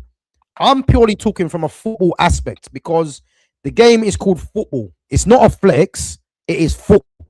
So when I'm talking about João Felix being a better footballer than Jude Bellingham, he is. And don't ask me again, because he's a better footballer. He's a better technical footballer. Do I think Jude Bellingham will go on to have a better career than João Felix? In terms of probably, you know, winning trophies, etc. Maybe because of the mentality and because of the hype that he's getting. But I'm talking from a football aspect. Jude Bellingham as a footballer is nowhere near João Felix. He's not. He's questionable. Is he questionable to be a better footballer than Scott McTominay? Again, another ludicrous comment the other day. Man tried telling me that McTominay should be back at Man United because he's doing well for Napoli. He's doing well for Napoli because he's got physicality in the league that doesn't have that. That's the difference. So again, I don't want to hear Bellingham and Felix in the same conversation again. Felix is a better footballer, no doubt, but Bellingham's mentality, as you can see, is a lot better than what Felix is. And Felix hasn't shown, you know, what was promised of him when he was coming through. So again, I'm not going to go back over that same thing, but it's just pathetic, man. Felix is a better footballer. He is. Like, I don't really care if you think Bellingham's a better footballer. Good for you. Like, that's your opinion. Not saying that your opinion's right. Not saying that mine's right. Yeah. But how I choose to consume football. Yeah. And you just look at the list of all the best players to ever play the game. There's something in common these players all have. Yeah. Probably apart from, you would say, Ronaldo. There's your answer. So let's move on from that. I mean, what did you think in terms of that England-Argentina game? Yeah. Apart from you know, Tuchel's defensive mistakes that he done, Um, do you think? Because the way I look at it as well, yeah, when he brought on Ivan, Tony, and Rashford, yeah, it's to me it's a piss take because Ivan, Tony, and Rashford should have been on long time ago. But do you think Do you think he reacted because he's thinking, right, I'm chasing a goal, I'm now gonna bring them on, but they had no time to make any impact. What did you think of that anyway? It's like this, literally, it was like he said, "Fuck." I should, you know what I mean? Like he knew basically, right? This is what I do. I either take Kane off, fucking get Tony on, get fucking Rashford on, get some fucking pace there just for a counter to make these reconsider coming at us. But instead, he thought, right, I'll just park the bus. And then as soon as he had to chase a goal, he's gone back to what he should have done, really. You know what I mean? But for me, it was him admit like his best bet. He should have just left it. He should have just left it and just admitted defeat and just walked off and said, "Look, fucking what I was trying to do didn't work out. Everyone saw what I was trying to do. It didn't work out. Whatever." And it might have but him actually like bringing that man on with no time left, like, bro, it's a piss take, really. It pointed it out to everyone, like, you know what I mean? Like, you knew, you know what I mean? Yeah. And he did like, the funny thing is now, yeah, whatever he would have done in that situation, yeah, he wouldn't have got it right anyway. You know what I'm trying to say? So whatever he done, he fucked anyway. But the thing is, people respect when people stand on what the plan was. Like people, like that was what people were trying to give fucking Amarin respect for, because he's got his vision and he's sticking to it. You know what I'm saying? It's like, well, people get fooled by that kind of passion shit. You know what I'm saying? But yeah, the fact that he admitted like instantly, like, oh shit, like, you know what I mean? Like, nah, man, you just highlighted to everybody that. Yeah, that's what you should have done, and you knew it. Now you fucked, mate. There's no excuse, and there's no respect now. You know what I mean? So, but yeah, like I say, it didn't surprise me. I expected I did actually expect the game to end up going to penalties because, like I say, I had a feeling that the story's too sweet to not telling it, but yeah, fucking obviously. I was just more disappointed in the fact that every single fucking game I'm like, right, this has got to be the game where he's gonna have to give fucking Cobby a game. He's gonna have to fucking change a few things, or he's gonna, you know, nothing ever.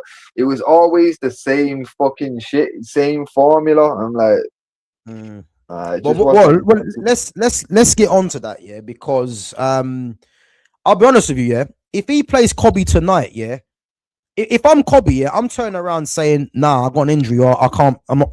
The thing is, if he plays Cobby tonight, yeah, that will be the biggest piss take from this year's tournament. Because this is what I'm saying to you, yeah. The fact that Cobby has this perception that he can't get around the pitch, yeah, that's what's worked against him in Tuchel's eyes. Because you can't tell me a midfield pivot of Declan Rice and Elliot Anderson was the way forward.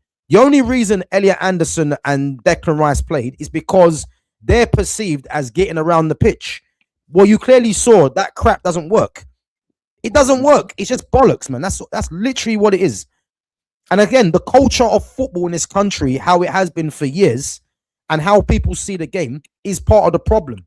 Because you can't tell me that Cobby wouldn't have done any worse, yeah, or a lot better than Declan Rice and Elliot Anderson. Declan Rice wasn't great in the whole tournament. He wasn't. Elliot Anderson was just decent. But you mean to tell me Cobby couldn't get 1 minute on that pitch? And all of a sudden now you got the third place playoff. If you're going to go with Rice and Anderson, you best do that against France. Don't be trying to use Cobby now. You know what I'm trying to say? Trust me. Like my boy was saying. My boy said it before. He's like, "You're gonna watch it?" I said, "Nah, what fuck?" Like, apparently, no one is like, if over there, they've had to slash ticket prices to try and get people to go and all that. And well, I ain't gonna lie. I'm gonna watch it. I ain't gonna lie. I'm gonna watch it, man.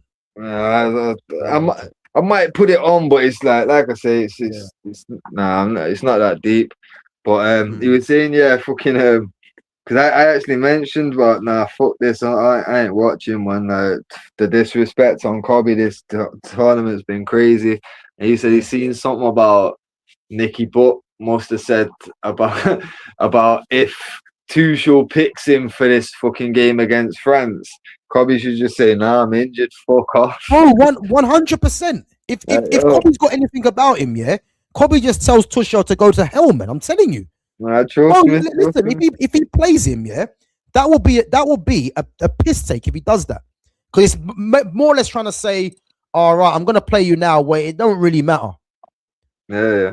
Probably should just say, nah, Thomas, I ain't playing. But here's the problem, though. Yeah, obviously, don't forget, there's already people that are fucking still chat shit about him because, oh yeah, his brother fucking causing problems. And then obviously, if he was to then tell Tuchel fuck off and refuse a cap, like, you know, straight away, because he doesn't smile much. We know what's gonna happen. Of course, this is what I'm saying, and I don't want to see it happen to him. So there's a part of me that just says, you know what, Kobe, if he picks you, just take it on the chin, son. Just get out there and prove why you should have been starting.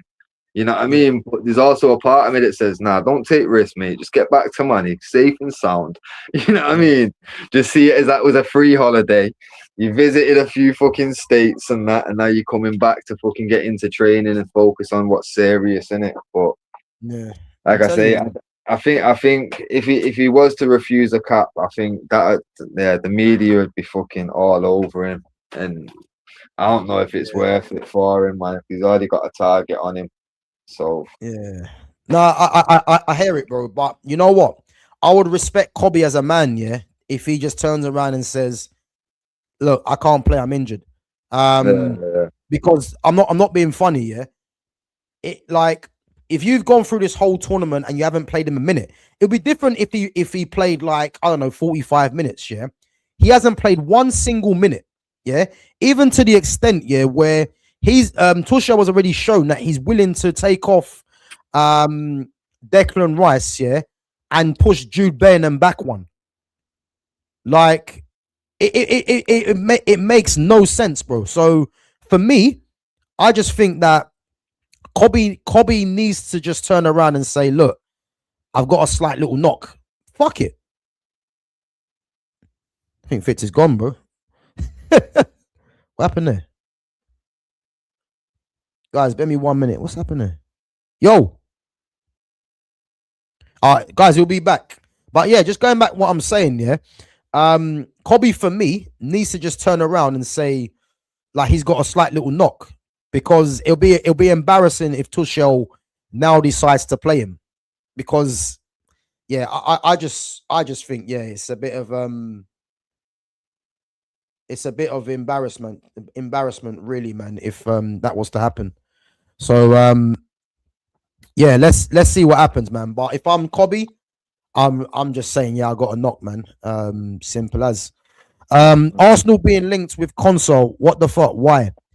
Again, do I believe Arsenal will get Konsa? No. I mean, Aston Villa are in the Champions League. They don't need to sell Konsa, really. But if Arsenal was to get Konsa, that would be a very good signing, because Saliba's got an injury now, and Konsa will be a great replacement for Saliba. Konsa, for me, also is one of the best defenders in this league. He can also play right back.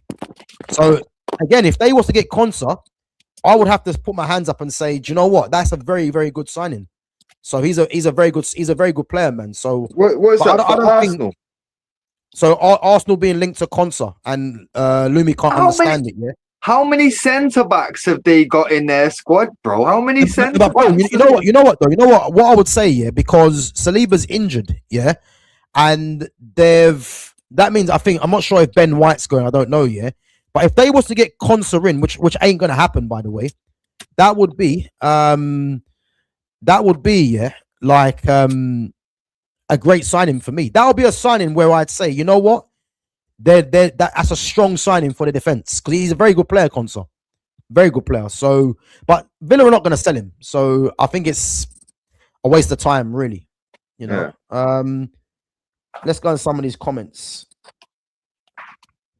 John Duran has made like 4 moves in 2 seasons. Yeah, I see John Duran's gone to Benfica.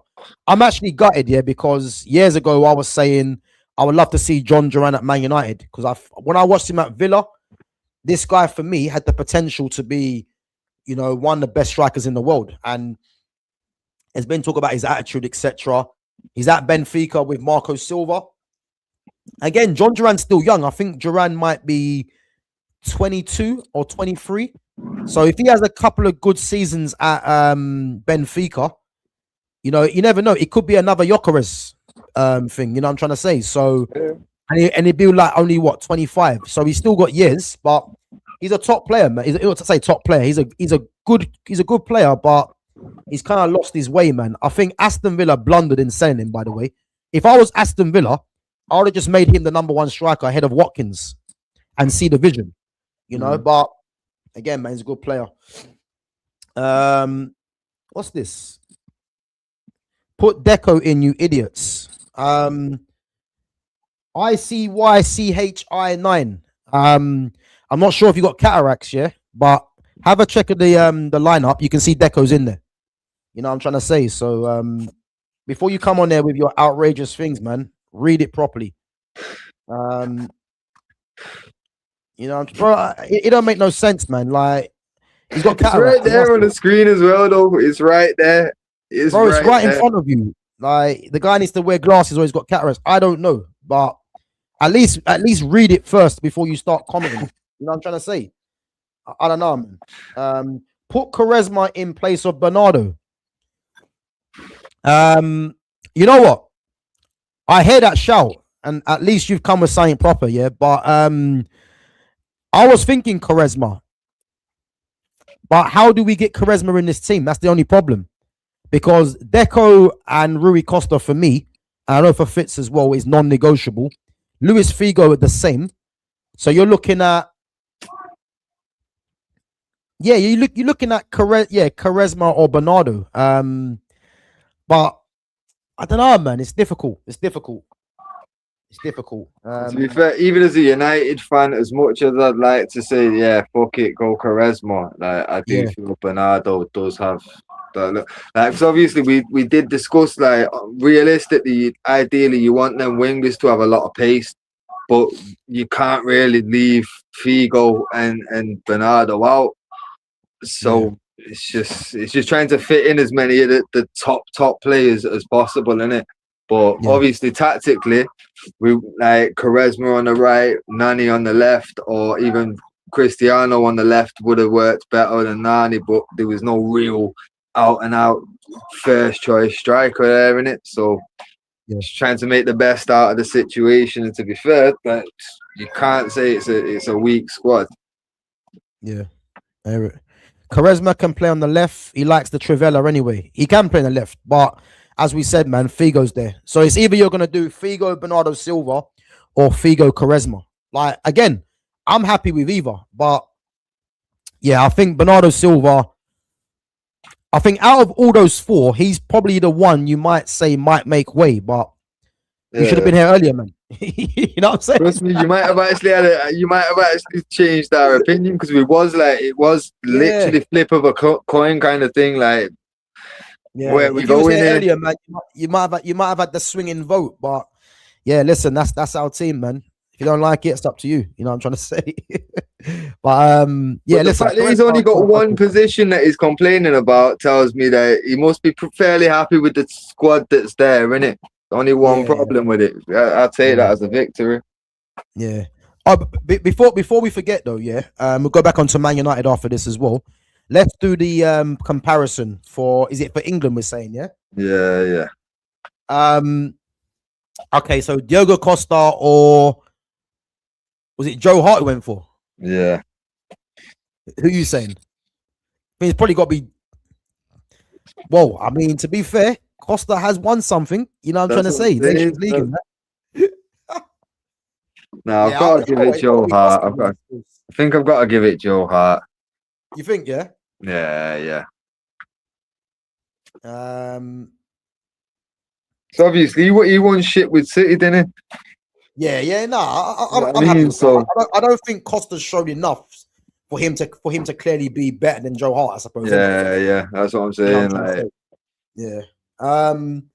This will be a good one. João Cancelo or Carl Walker?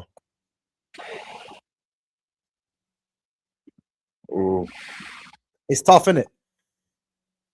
Personal preference, yeah. Personal preference. I like speed in them positions, so it's gonna be Walker, isn't it?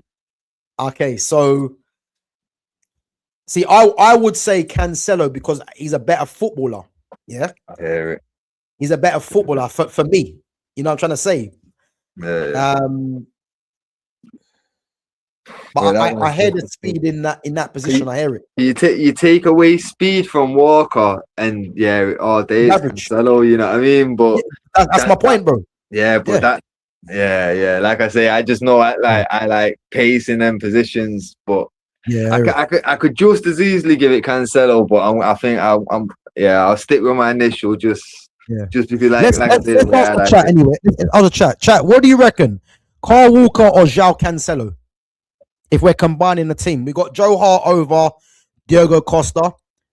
Carl Walker or João Cancelo?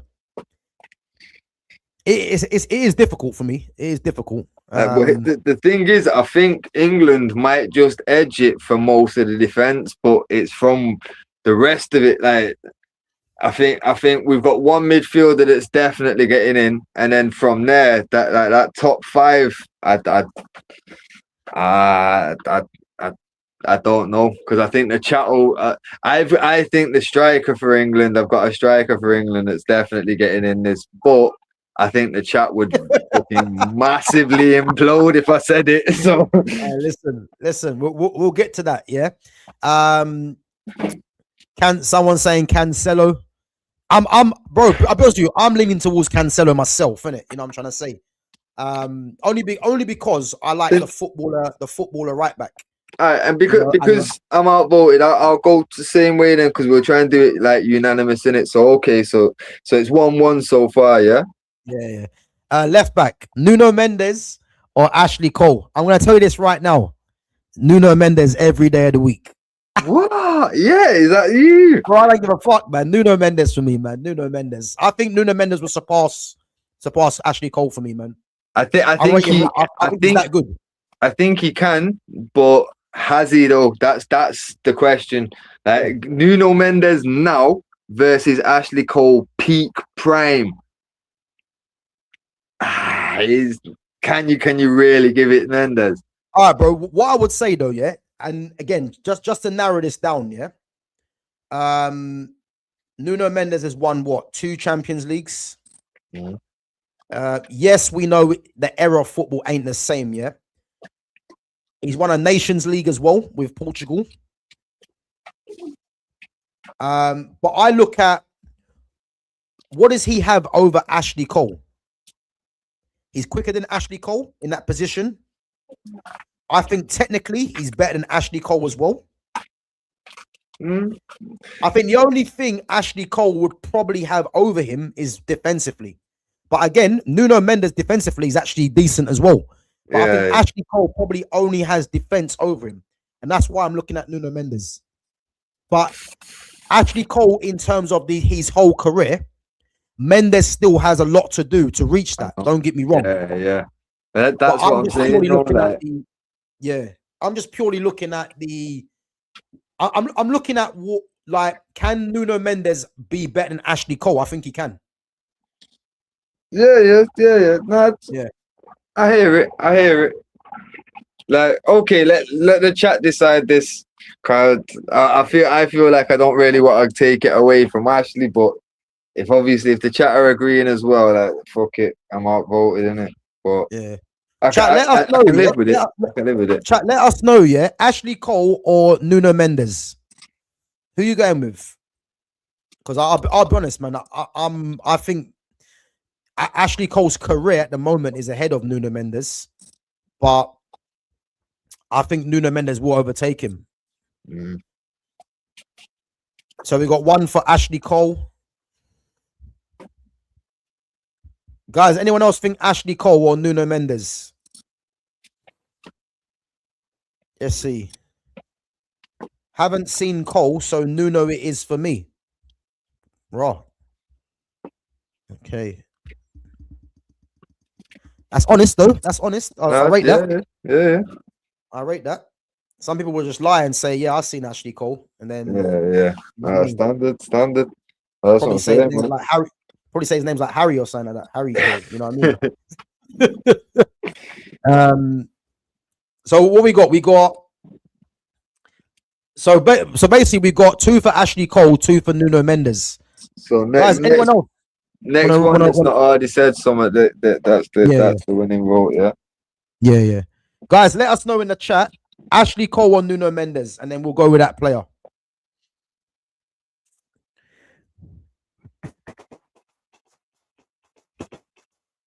Let's see. And don't forget to smash that like button as well, guys. Smash that like button. So who are you going with? Ashley Cole or Nuno Mendes?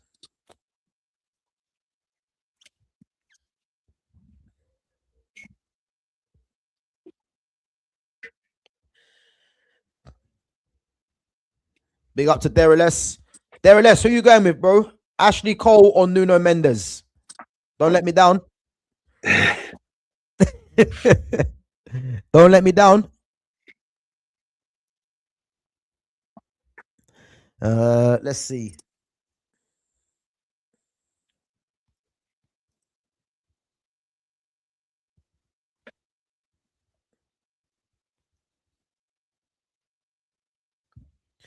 He was tense waiting for Derriles to put his answer, man. Fucking hell. And every time he always goes against me. Guys, Ashley Cole or Nuno Mendes? That's what we're voting for. Was Figo a left winger? So again, Figo could play both sides, really. You know, look at Real Madrid, you look at Portugal, he played on the right-hand side. For Inter Milan, I believe he played both sides for Inter Milan. But again, we could have played Figo on the right-hand side, but I prefer the inverted. So that's why Bernardo Silva's there. So we got another one for Ashley Cole. There we go. He was that Derriles. Nah, Crawley Eagle, Ashley Cole. Okay. Derriles is saying Ashley Cole as well. Yeah. My guy. Okay, so Ashley's won that one then, didn't it? So yeah. What, 2-1 to England so far. Big up Crawley Eagle. Okay, listen, we'll say Ashley Cole then. But I think, you know what? I think Nuno Mendes will eventually overtake Ashley Cole. I think he does. I can see it. You know. Pepe or Sol Campbell? I love Sol Campbell though, bro. Solomon Campbell. And guys, like, we have to remember, just saying, Sol Campbell never got the respect he deserved. The man ended up with his first managerial job at Macclesfield Town. We all know what that is. So let's give Sol a bit of credit here, man. A bit of a push.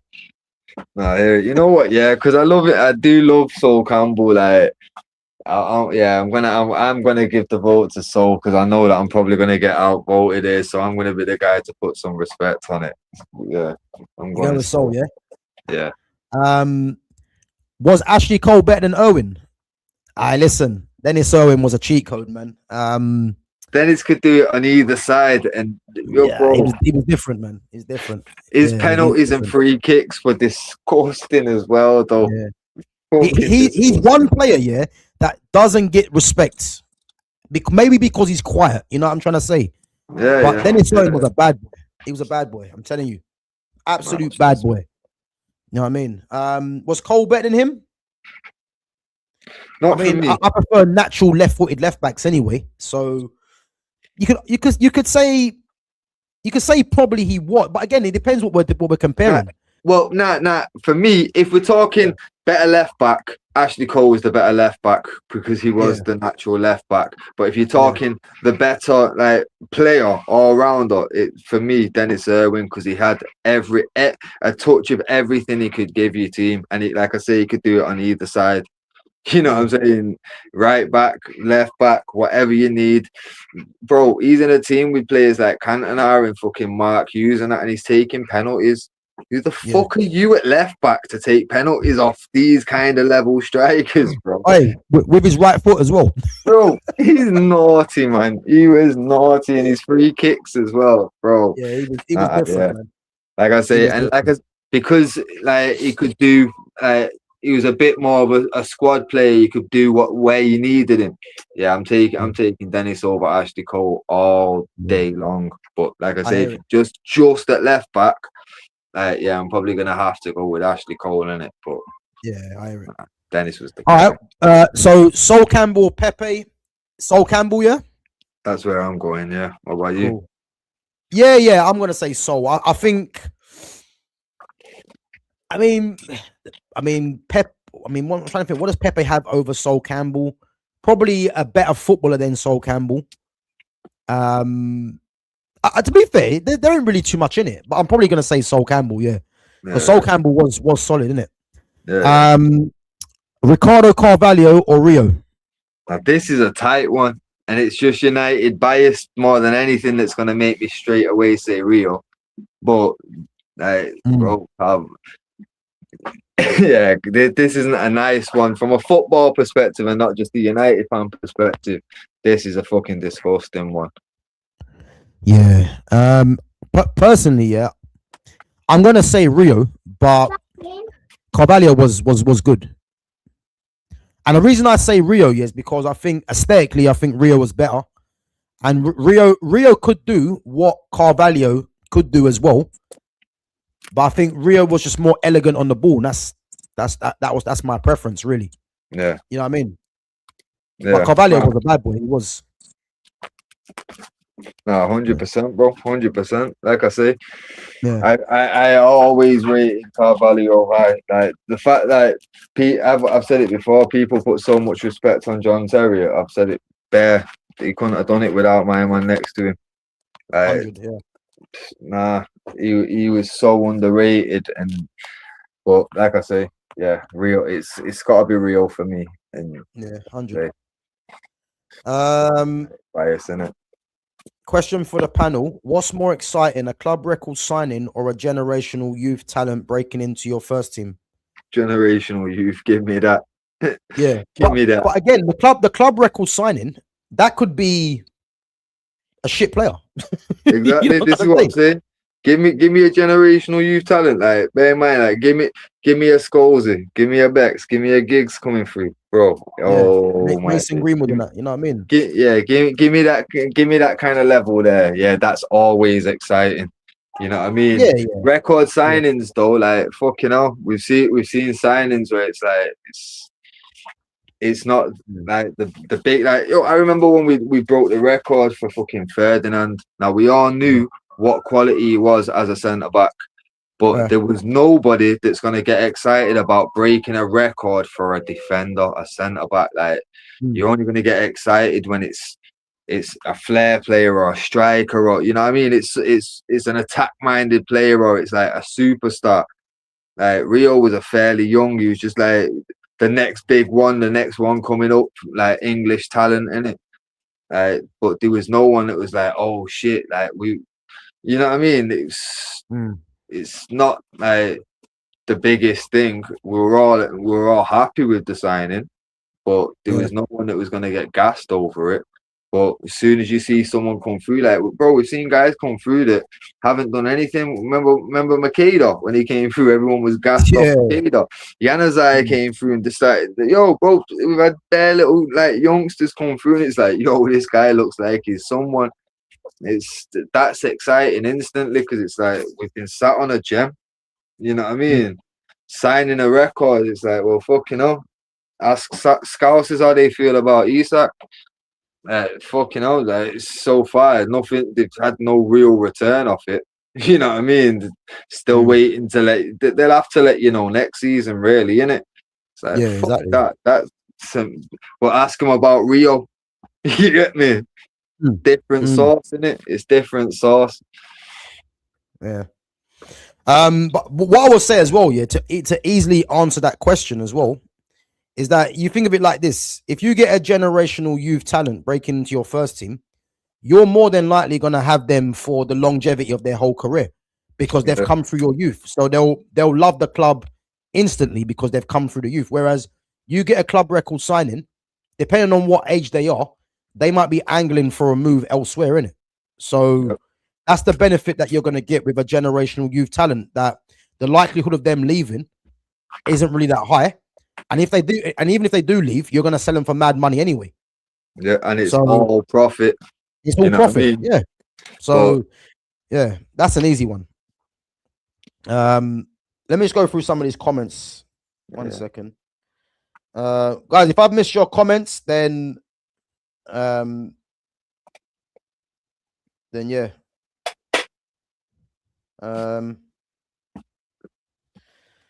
Fitz, rank who you think has the best career in order out of JJ, Gabriel, Rio, Max, or Esteval.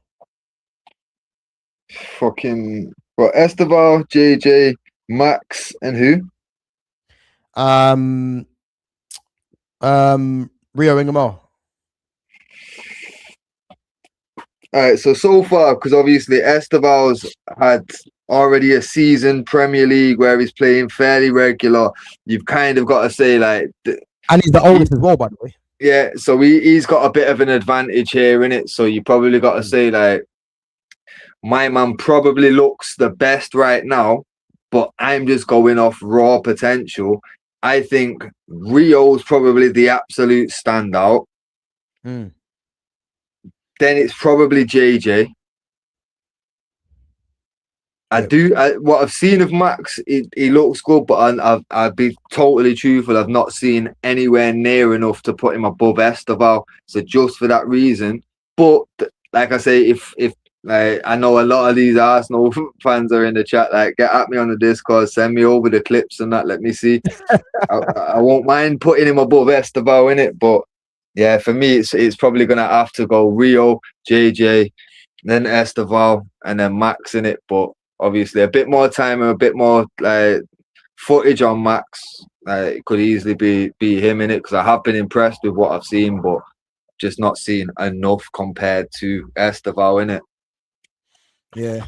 No, bro, I hear it. I'm just reading this comment now. So Rio is better than JJ, Max, and Esteval because he came through at Liverpool.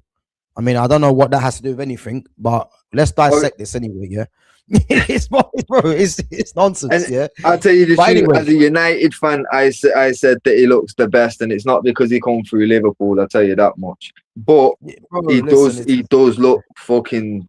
He looks naughty, doesn't he? So I've got to say it's truth. It hurts to say it, obviously. Like, fucking hell, I'd love to put him bottom of the pile just because he's from there, but you've got to be real, innit? Like, he looks fucking disgusting.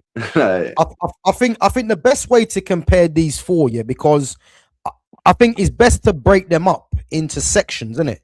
I put JJ and Max Dowman in the same section because both of them they're not near to becoming first team regulars for their clubs. Yeah. Max Dowman's what, 16? JJ Gabriel's, I believe, is what, 15? Yeah. So again, yeah, they're not close to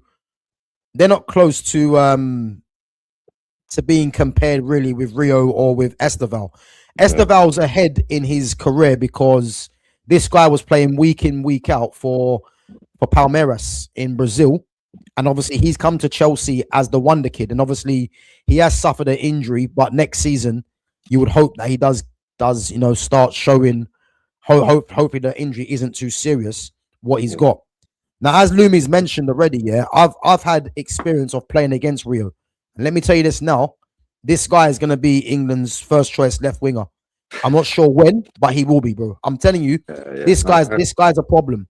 And what's good about him, is his intent to want to take you on, like his consistency and his intent to want to take you on. And I think you've clearly seen that in a short space of time for Liverpool, that this guy has got something special, and I think even for Liverpool next season, if Liverpool go into the season with him as your first choice left winger, I believe that's asking too much of him because he's still only 17 years of age, and asking that from a 17-year-old for one of the biggest clubs in the Premier League is a lot.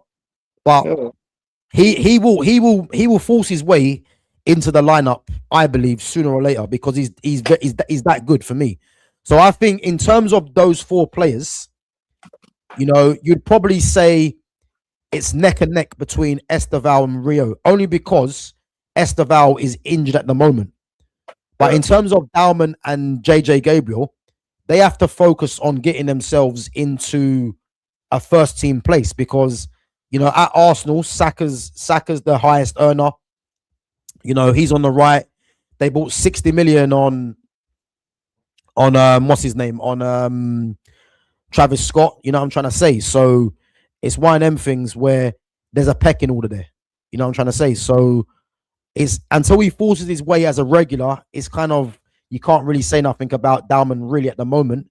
And JJ Gabriel, again, he's not even played a first team game, so it's kind of hard to see what the plan's going to be for him. So to talk about potential, you just don't know, because the only ones that are playing first team football is Esteval and Rio.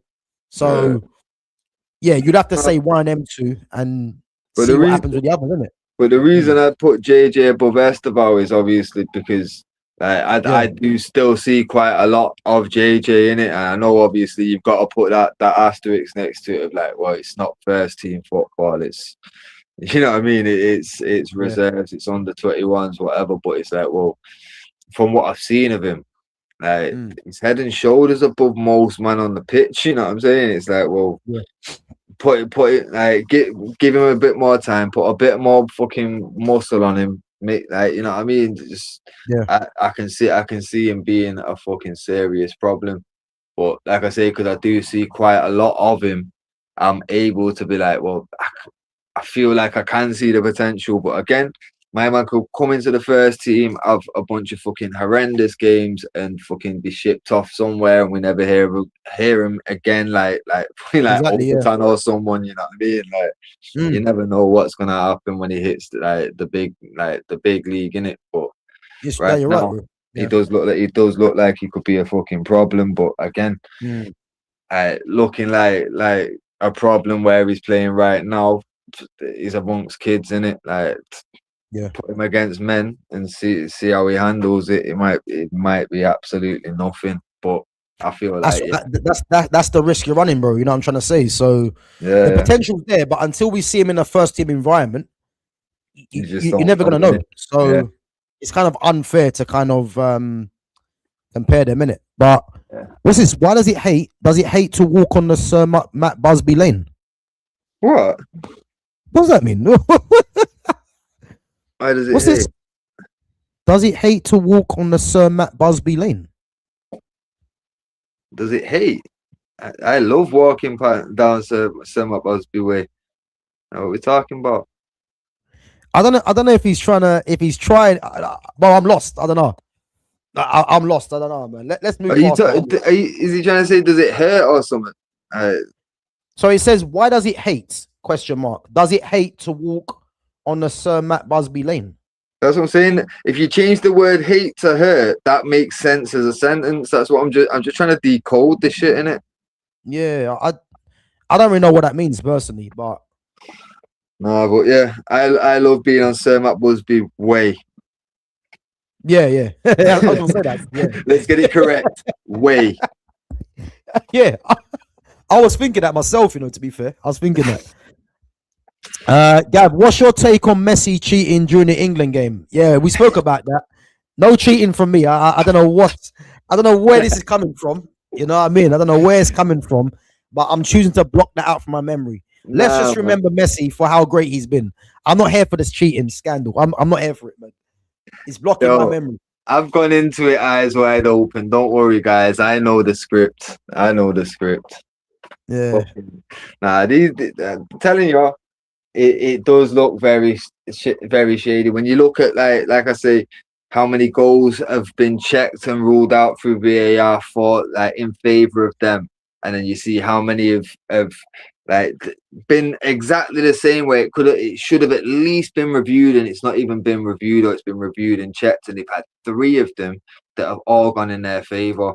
It's like that's crazy. And then you look at it and you're like in 2-3 different games, these red card offences that Messi has committed, and nothing came of it. And you're seeing him getting given fouls on him that no one's touched him.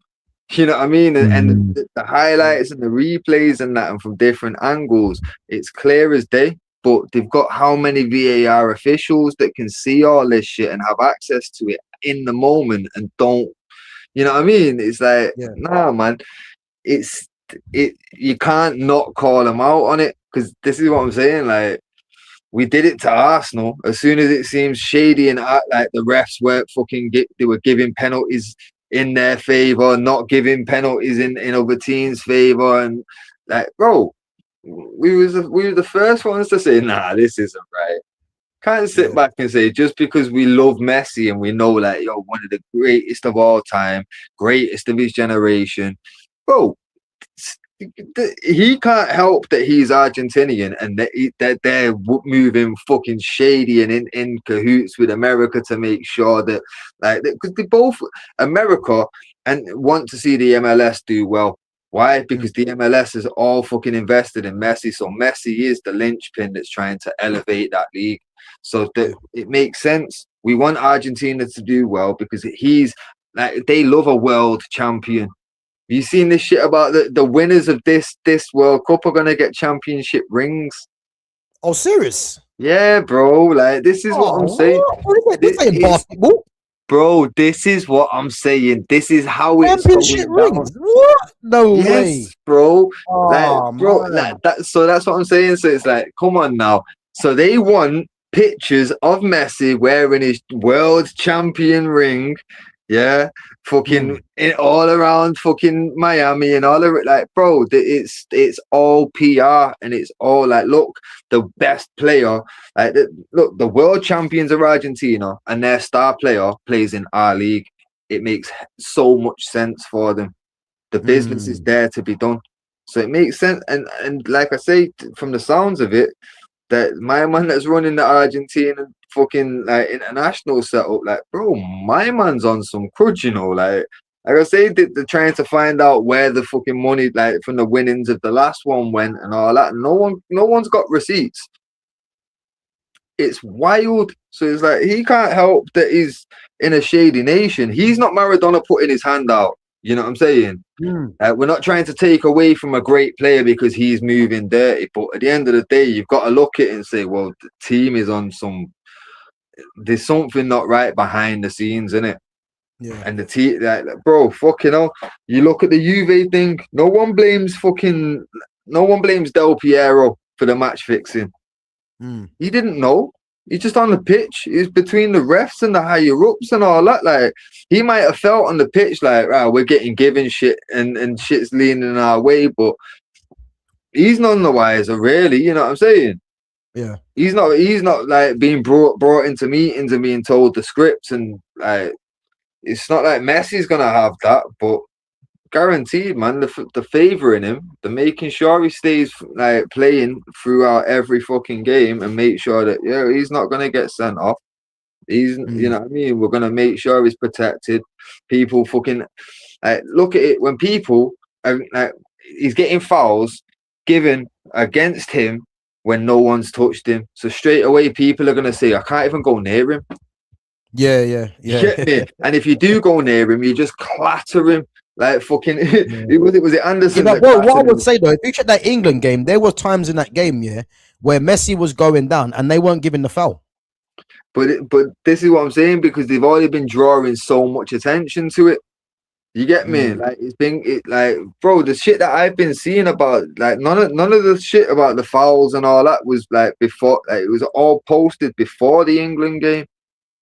You know what I mean? Like, I'm just seeing the shit like when I'm going online. But if you go and look at the dates on a lot of these things and a lot of the posts and that, it's dated before the England game.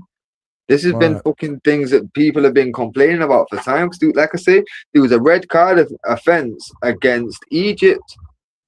Like, he stood on someone's fucking like back of the ankle and that, bro. Like, it looked dirty as fuck. I see that. Yeah. Yeah, it's like, well, Like they were already getting pressure and shit, so they're gonna have to let certain things slide. But that's what I'm saying. It's like, okay, they're getting on to us about the refs dictating shit. We're just gonna have to fucking turn this fucking controller on and just. I'm telling you, man. I'm telling you. There's a reason that ball needs charging. If you can fucking charge a drone or from control car and that, yeah, and you've got one of them fucking things with the antennas on it and the little stick controls, I'm telling you now, bro, you can put Hey, that. I'm gonna say a wild thing, yeah, which might not even be true, yeah. But how do we not know, yeah, that these hydration breaks are part of the ball getting recharged? Exactly. Exactly. But this is Yeah. what I'm saying, or it's like, right, okay, that first 20 minutes didn't go the way we wanted to. Fucking everyone get off the pitch. We're gonna switch this ball over to the remote control one. You get me, bro? I'm And telling we're gonna you. use the hydration break where we're making a lot of money and fool you people. Yeah. And everyone in the arena is gonna hear the same fucking 3 songs all tournament. And us at home are going to be bored shitless because they're going to have someone stand in front of it with a chalkboard and try and tell you what the last attack was. It's like, nah, bro, this is all mad. Like I say, everything's a distraction, though, innit? That's the way it is, man. Any conspiracy theory, like obviously there's some wild ones out there, innit? But it's all like everything is. The main plan is here, and we're going to distract you with something way over here, but. This shit's gonna happen. You're just gonna be focused on all this shit over on this side. You know what I mean? It's like, nah, man, it's fucked. It's fucked. But that's what they're doing with this now. Like, fucking, we've been distracted with, like you say, hydration breaks. The fucking, the game's changing because fucking it's going into quarters and all that. No one's focusing on the fact that they told us before the tournament this ball needs charging. No one's focused on it, bro. Look at the day and age we're in. Yeah, I fucking see my son got a little tiny little Timu fucking drone thing. Yeah, that he fucking had a control thing for. He could put it up in the air. It was linked to his phone. He's watching shit on his phone off this little fucking cheap drone. No way, bro. There's no fucking way that these men with all this money can't design a ball that they control with a fucking, you know what I mean? Bro, we was kids in the 90s with them little RC cars, you know what I mean? Bro, you're telling me they can't do that now with a football? Come on. No, bro, listen, anything's possible, man. I'm actually listening to what you're saying because I just don't want to believe it's true. No, I don't want to believe football's gone there. You know what I'm trying to say? Honestly, I don't want it to, but it just makes too much sense. There's too much money in this game for them not to want to control it. Yeah. Like, why would you risk a Leicester season? I know it's a good little story of like the underdog winning it fucking first time and but yo, let's be clear. They did not want Leicester winning the fucking league. Like that wasn't that didn't look good for the Premier League at all. Messed up the whole script. Yeah, I'm telling you. Yeah, so why wouldn't you then start saying, fuck this, we need to make sure there's no one running away with it like that unless it's someone of a certain standing where like we know. And not all Leicester who now find themselves in League One. You get me? If this would have been like, even if it would have been West Ham or some shit, just a London team, they can make that work. You know what I'm saying? But Leicester, look on old Leicester, like nah, man, nah, they didn't want that. They didn't want that. But that's what I'm saying, man. There's too much money in this shit to just leave it down to let the best team win. Like as much as it hurts to say, like fucking, it doesn't make sense why they would. They'd want to control it. Why wouldn't you? Vince McMahon's had the formula from fucking mid-80s, bro. Like, and he got it from his dad, who got it from somebody else. And bro, it's been known forever. Boxers have been taking dives forever because they'll get paid bigger money to lose the title than fucking stay champions. Fuck it, whatever's gonna pay, innit? And this is what I'm saying, when the money's that big and it's life-changing money. Nah, man, shit's gonna be rigged. We go back, look at any sport, anything. That McGregor and Holloway thing, cash grab. You get me, like, bro.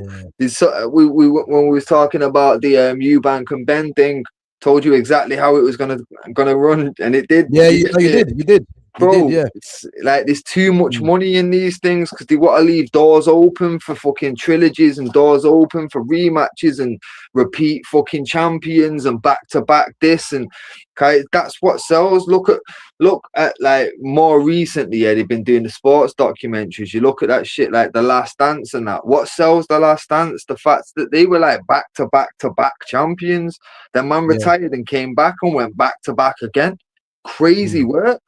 You know what I'm saying? But like that's the story. That's what they want. They want to be able to be like, yo, this was so dominant, and that's how they can really portray like fucking this was top tier elite. You know what I mean? Because bro, you've got to control shit if you want that to happen. Cause you know everything can change throughout a season. You can be like, absolute nailed on favorites start of the season. Within 4 games, you could lose your star striker for 9 months. You can lose your main centre back for 6 months. Your keeper could get a fucking injury that rules him out for the entire season. And straight away, you're fucked. Your title aspirations are out of the window because now you're scrambling. You know what I mean? You just never know what's gonna happen, innit? But realistically, if you got the fucking refs in your pocket, you got a ball that you can just flick on a fucking remote control and dictate where it's going. Like it's a lot easier, innit? Well, listen, that's it's crazy, innit? You know. And guys, listen, it might sound outrageous, but listen, Fitz has been talking about this for time. He has. So yeah, listen, don't say you didn't hear it, man, because listen, if it is true, then yeah, man, it's ridiculous. But there is money in football, unfortunately, and the kind of money that is in play, you know, maybe this is where it's gone. You know what I'm trying to say? Let's get on to some of the comments. We are going to wrap it up in a bit, guys. We'll talk about Man United for a little bit, and then I'm going to wrap it up. Sir Matt Busby was a former Liverpool and Man City captain that built United after the war. Yeah, but he's our legend, isn't it? Yeah. Say what you want. Exactly. Nobody on this planet associates Matt with either of those clubs. Only you know what? Yeah, that's all cute and that, but he's our legend. You know what I'm trying to say? So well and good, whatever. But what matters, innit? What matters? Foxy Danny says, I watched the interview with Jude Bellingham after the match.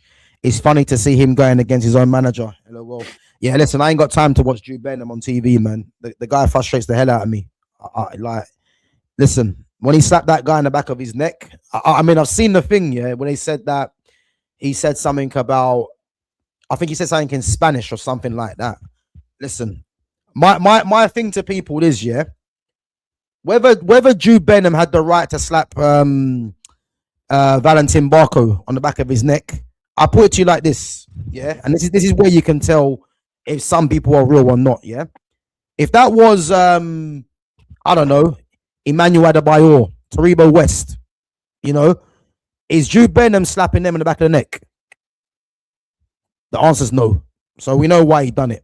He looked at Barco as a young guy, someone that he felt he could take advantage of, and then slapped him in the back of the neck. He ain't gonna slap a big black African, is he? Let's face it. So yeah, I don't rate things like that. So yeah, but he's been given the license to go and do all that. Jude Bellingham, you know what I'm trying to say. So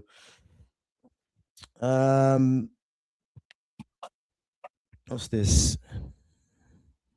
Yeah, football ain't the same. Football is corrupted. We know that. We know that. I'm just hoping that I'm just hoping that as much as I think part of me thinks that there is something going on with this World Cup, I'm just hoping that we've got it wrong. But I think everything points towards the fact that it could be true, unfortunately. But who knows, man? Who knows? But that World Cup final on Sunday, I'll definitely be watching that.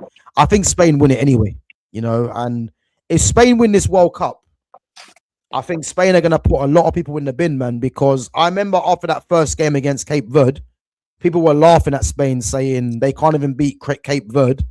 And, people are saying that Spain are finished. They're in the final conceding 1 goal. Mad. No Patricio, no Paulo Futre. I listen, Paulo Futre was a bad boy, but we're doing from 95, so he doesn't make it.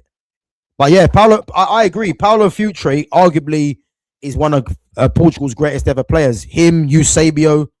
You know, people will say Ronaldo because of the caps and the goals, but Paulo Futre was class. You know, but yeah, it's from 95 anyway.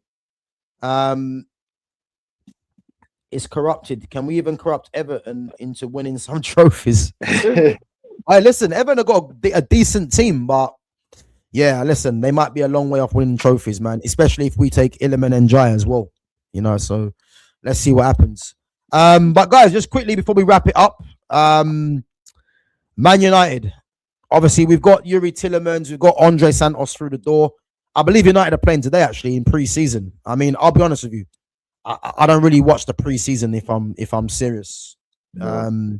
And definitely not watching this pre-season anyway. But what I would say, yeah, is that one signing that's left. I don't really know who it's gonna be. You know, I'm praying that it's a certain Eduardo Camavinga. You know, I'm gonna keep running it. I'm gonna keep saying, you know, I'm people don't really care about this, which I find odd. But again, everyone has their preference. Yeah, we need to be signing a left-footed central midfielder. Left-footed central midfielder. Camavinga is available. The only thing is trying to, you know, turn his head to leave Real Madrid. And if he indicates that he wants to leave Real Madrid, you know, Man United have to be all over that. You know, but that secret signing that everyone's talking about, I ain't got a clue. But people are saying it's, you know, Manu Kone. You know, I've heard nothing on Adam Walton. You know, he could be in there. He's a top player. But something's telling me, Fitz, yeah, and I know you have the same opinion. I just got a sneaky feeling, man. Camavinga's coming to the theatre, man. I don't know why, but I just think Camavinga's coming. You know what I'm trying to say? And if it's not him, it has to be a left-footed player. But in your opinion, who do you think it's going to be? If it's not Camavinga. This is the thing. If it's not Camavinga, I could see it's gonna have to be like a big name, but it's like, will we be willing to overspend? Because that's what I'm saying. I think that it'll be like a panic one, and it's like, do we end up then overspending on a Wharton? And it's that's not for me. Like, I've been impressed with the fact of like the Tillemans thing, just quick, done, out of the blue, like, right, well, and good signing, you know what I mean? Good price, good signing, no complaints at all. And obviously, like we discussed on a previous stream, like, you can actually see this could be building towards life without Bruno in it, because it's the only way you can really see all these like players getting like Menu, Santos and Tillemans are all getting like minutes. Like, it's the only way it's gonna work is if Bruno's moved on or out of the picture, innit? Yeah. So realistically, if they then, because Camavinga would fit the bill perfect, because they've stayed quiet about it. Like, we've been linked, but we've not made noise in it. So that would be ideal.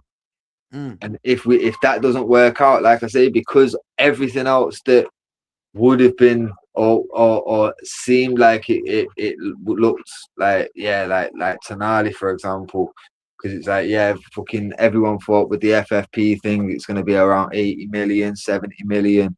That's a bargain for a player of that quality. You know what I mean? It's like, well, with that off the table and like over, you know what I mean? It's like, well, fucking hell, you start looking around and it's like Balaba's been ruled out. Because I actually thought, well, if we don't get Camavinga, we'll pivot back to Balaba, just sign Balaba, and it'll be like, well, we didn't get the star in the midfield, but we have at least got the numbers there now. And you know what I mean? Try and maybe bring in a name on the wing or something, like a Njai or something. But yeah, man, I don't know. I can imagine us panicking and blowing. For example, like if we've got a budget for a centre mid and we've still got some money there left for a left winger, I can see us blowing both, like the budget for both on a fucking Wharton. You know what I mean? It's like, well, I really don't want to see that. As much as I do rate Wharton, I don't Yeah. want to see us fucking panic because all the other options are like there's not a great deal of top options left. You basically it's Camavinga. Tuchemani's off the table now because he's extended, but I am one that thinks like anytime someone extends a contract doesn't necessarily mean that it's them staying or them tied down for a bit longer. That could just be a financial sake of they're here for long. Yeah, but bro, the only thing I would say with Tchouaméni though, yeah, is that everyone in Spain has a release clause. So I think his release clause would have gone up as well. That's the only problem. But that's the thing. But like I feel like if he signed a new contract, essentially that'll be what it is. If we're gonna lose you, we want to lose you for a bit more than what we previously had you down for. And you know what I mean? And to be fair, in this day and age, I don't think a player like Tchouaméni leaving Real Madrid, say if he had like a 50-something million euro like buyout, like that's a bargain. It looks like it's a nothing deal. Maybe he would like it to be a 75 million euro fucking buyout because it just looks better on paper, innit? Yeah. But the thing is though, yeah, you see the release clauses for them players, yeah? Because even if you look at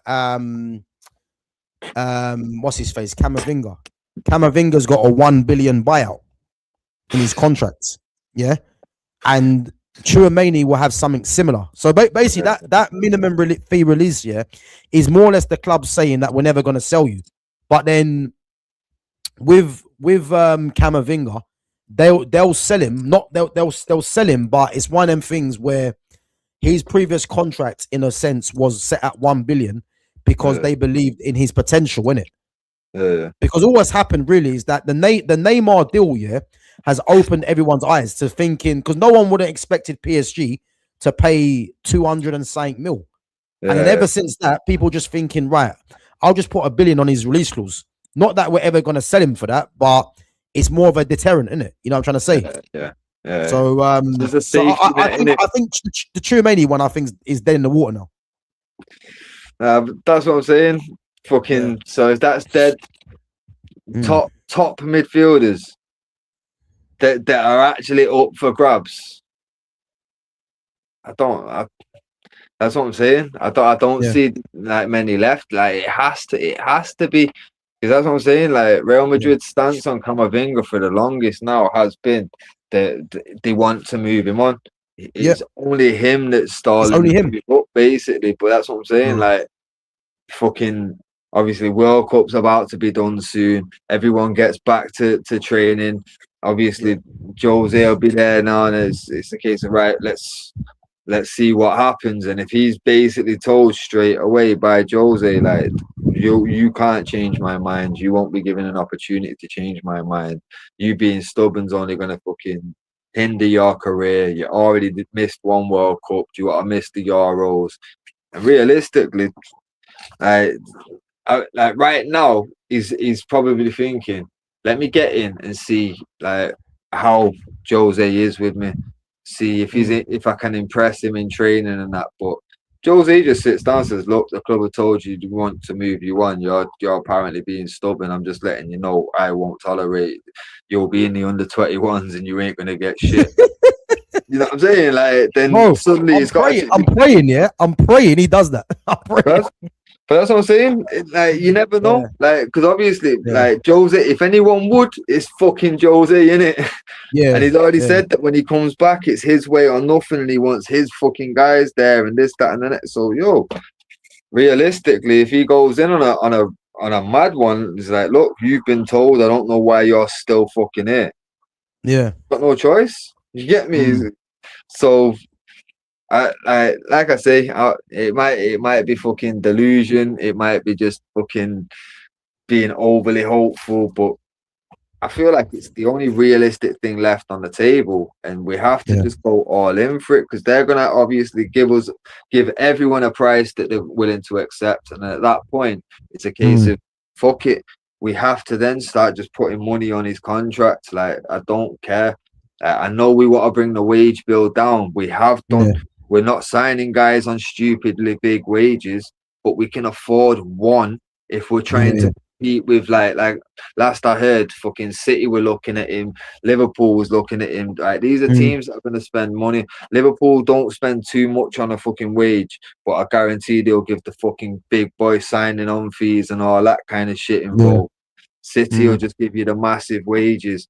We have to fucking be somewhere in the middle where it's like, we'll give you a good wage and we're going to give you a big fucking signing on fee as well. Like, because we're bottom of that totem pole right now, unless Camavinga obviously remembers that we were looking at him way back when, or remembers the fact that when he was a youngster, like we were the fucking best team in the world.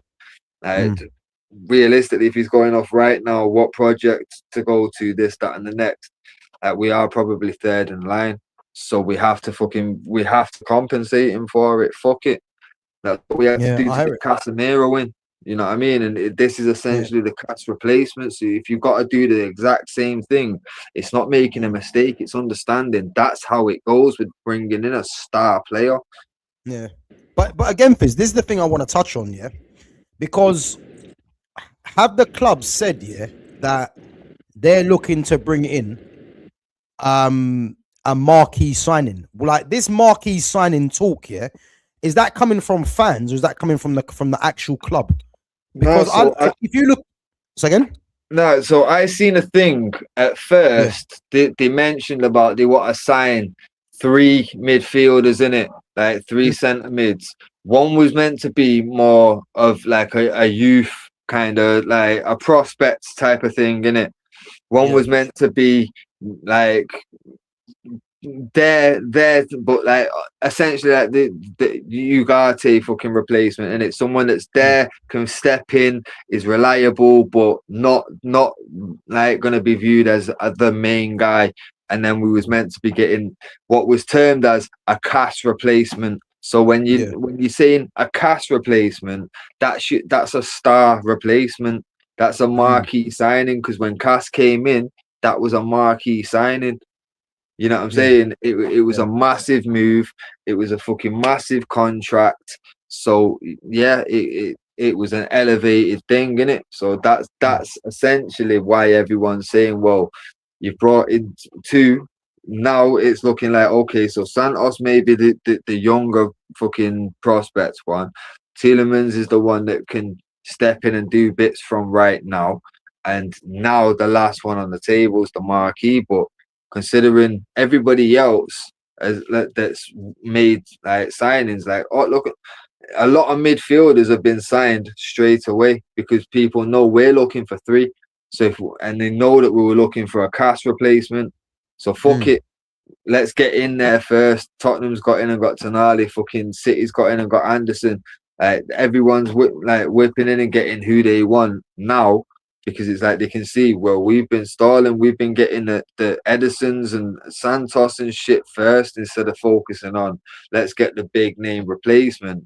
But I feel like the reason we've done that is because like we actually want Camavinga, and we know that we're waiting to fucking see whether he's pushed out, or you know what I mean. But if he isn't pushed out and he gets the opportunity to stay there, we fucked ourselves, because now there isn't a marquee signing left after that. You know what I mean? So I feel like we basically put our eggs in the basket. This is the thing though, with the players that's left out there, as you said, like I know everyone's looking at Manu Kone and Alex Scott, and don't get me wrong, Alex Scott's a very good footballer, and you would say that Alex Scott would fit in with what United are trying to do, because this is why I've always said I expect from the way that from the players that we've signed, I expect Joshua Zirkzee and Ahmad to have a very good season next season, because we're playing. It looks like we're going to be playing more ball possession based players, which is good. And if you're going to play with more ballers in the team, the likes of Ahmad and the likes of Joshua Zirkzee, they're going to come into this, because a lot of people don't rate Zirkzee, but you have to realize that Zirkzee's playing in a team which has been more or less a counter-attacking team, and he's not a counter-attacking player. If you play possession-based, you'll get better out of Zirkzee, So this is what I'm thinking with Alex Scott. This is why he's in contention. The only thing is, I've always said with Alex Scott, he should probably go to Liverpool if he does leave the club, because his manager that he had at Bournemouth, Andoni Iraola, is at Liverpool. So it makes more sense on that front, yeah? And again, I don't think Bournemouth want to let him go. And he's going to cost about 85 million. Now, for me, if you're going to spend 85 million, let's say on a Alex Scott, why not just spend that on a Camavinga if you can convince him, yeah? Or even put that into his wage, you know, or even try your hand at an Adam Wharton, for instance, as well. So that's how I see it, yeah? Manu Kone I like, but the thing is, I'm always going to keep saying this, yeah? I don't want to see us go through a recruitment of having just all right-footed players. You know what I'm trying to say? I want to see a left-footed player in there for balance, and it's a must. You know what I'm trying to say? I think people that don't really have an interest in Man United having a left-footed central midfielder, you're not actually looking at the bigger picture. Because if you look at the teams, as I mentioned before, that are dominating football right now, there ain't a surprise how they've got left-footed players that are either playing central, yeah, or they have left-footed players that come in from the right as such and play centrally from there. You know, look at the national teams. Look at Argentina, for instance, Messi. You know, look at Spain. You know, Fabian Ruiz, Mikel Merino, Lamine Yamal. France, Michael Olise. You know, Rabiot's in there. Camavinga's left-footed. There's no surprise how all these top teams, PSG, yeah, have left-footed players that play centrally. And this is why I want Man United to sign one. And if we've got an opportunity to get Eduardo Camavinga, who is one of the best midfielders in the world, this is why I keep saying it has to be him. And I like Manu Kone, but Manu Kone is right-footed.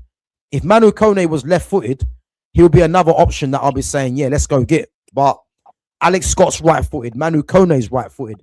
Wharton, Baleba, Camavinga are all left-footed. And I'm looking at those five. Realistically, they're the options I believe that United are looking at. There was talk about Warren Zaire-Emery from PSG. For me, PSG don't let Zaire-Emery go because he's from Paris, you know, and again, you know, he does get his fair share of games as well. But even though I would love to see him at Old Trafford, though. Bro, let me be clear on that. Again, yeah, he's right-footed, yeah. I know. But if an opportunity came for him to come and we got like a cheaper alternative left-footed player, I'm all for that. But PSG are not dumb. They're not going to let Zaire-Emery go. And if Zaire-Emery goes, best believe he's going to cost about 100 million. 100%. You know what I'm trying to say? 100%. So this is what I mean. So I just don't see that being realistic as well. You know, he's a kid. He's an actual teenager still. I swear, bro. I think he might be younger than 19 because he made his debut at 16. So I think he might be slightly younger. Yeah, he might he's 18, I think. Yeah. Mad. So mad. And Buwadi's not coming to United because City are already in talks with him, and again, they're only gonna Lille are only gonna accept a deal where he stays on loan, which means City will pay less. But if City want to take him outright, they're gonna have to pay about 80 to 100 million for him, which United ain't gonna do, and he's 18 as well. So I'm looking at all the options, and out of those five players, Camavinga, Baleba, Wharton, Kone, and Scott, I think it has to be those five for me. Out of them five players, I would love another two signings, but if we get the one signing, I just want to see a left-footed player. You know what I'm trying to say? So, yeah, that's what I'm banking on anyway. But yeah, you have to wait and see it. Man, says, who have you got in the final tomorrow, boys? I'm gonna say Spain, but it wouldn't surprise me if Argentina win with Messi. I know what Fitz is gonna say. It's in the script. It's all in the script. There you have it. But guys, make sure as well, yeah. Make sure you smash that like button before we wrap it up. Obviously, France and England tonight at 10 o'clock. There's no watch along for that. So yeah, I'm gonna be enjoying the game, man. And obviously got the final tomorrow. But yeah, listen. Obviously we've done our all-time 11, so I'll run through it again before we wrap it up. Diego Costa in goal, João Cancelo, Pepe, Ricardo Carvalho, Nuno Mendes at left back, Vitinha in the 6, Bernardo Silva, Deco, Rui Costa, Figo, and Ronaldo. Before we forget, actually, we didn't go on to the comparison. So we said Batina or Scholes. We'll just do it quickly now before we wrap it up. Scholes. Yeah, I'm for that. Even though Batina's a top player, Bernardo Silva or who do we have on the right hand side? Yeah, Beckham. You going Beckham? Yeah. Gotta go Becks. I hear it. Deco or who do you have in the midfield? Oh, now let it'll be Figo. Sorry. Rui Costa or Gascoigne? No. Because Gascoigne was like the left side of it, innit? The left side of the mids, like Bex was the right side, innit? So the fairer one would be Figo or Gazo. Oh yeah, 'cause we had two strikers, didn't we? Yeah. Oh yeah. Okay. So, so Figo or Gascoigne? Bro, that's difficult, isn't it? Yeah, that one's disgusting. But you know what? I like. I'll probably say Figo. Huh? I'll probably say Figo. You know. Yeah. That's what I'm saying. I like Gascoigne, but Figo was fucking ridiculous. I've got to say Figo. Yeah. Rui Costa or Rooney?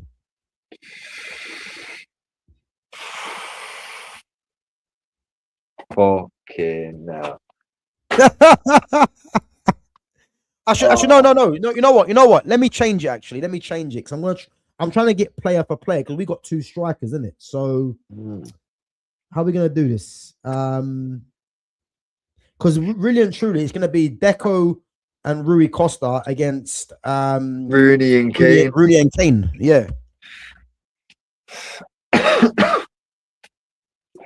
Fuck, you know what? Let's just do it as a 4. Like, what 2 are you taking out of them 4? Because for me, that's difficult. Yeah, that's difficult. Oh, for me, I think Rui Costa and Deco might have to take it, man. I'll tell you the best way to compare it. You know, the best way to compare it is, and this ain't gonna make sense here, but who's the weakest out of the 4? For me, Kane. I knew you'd say that. But why do you think it's Kane though?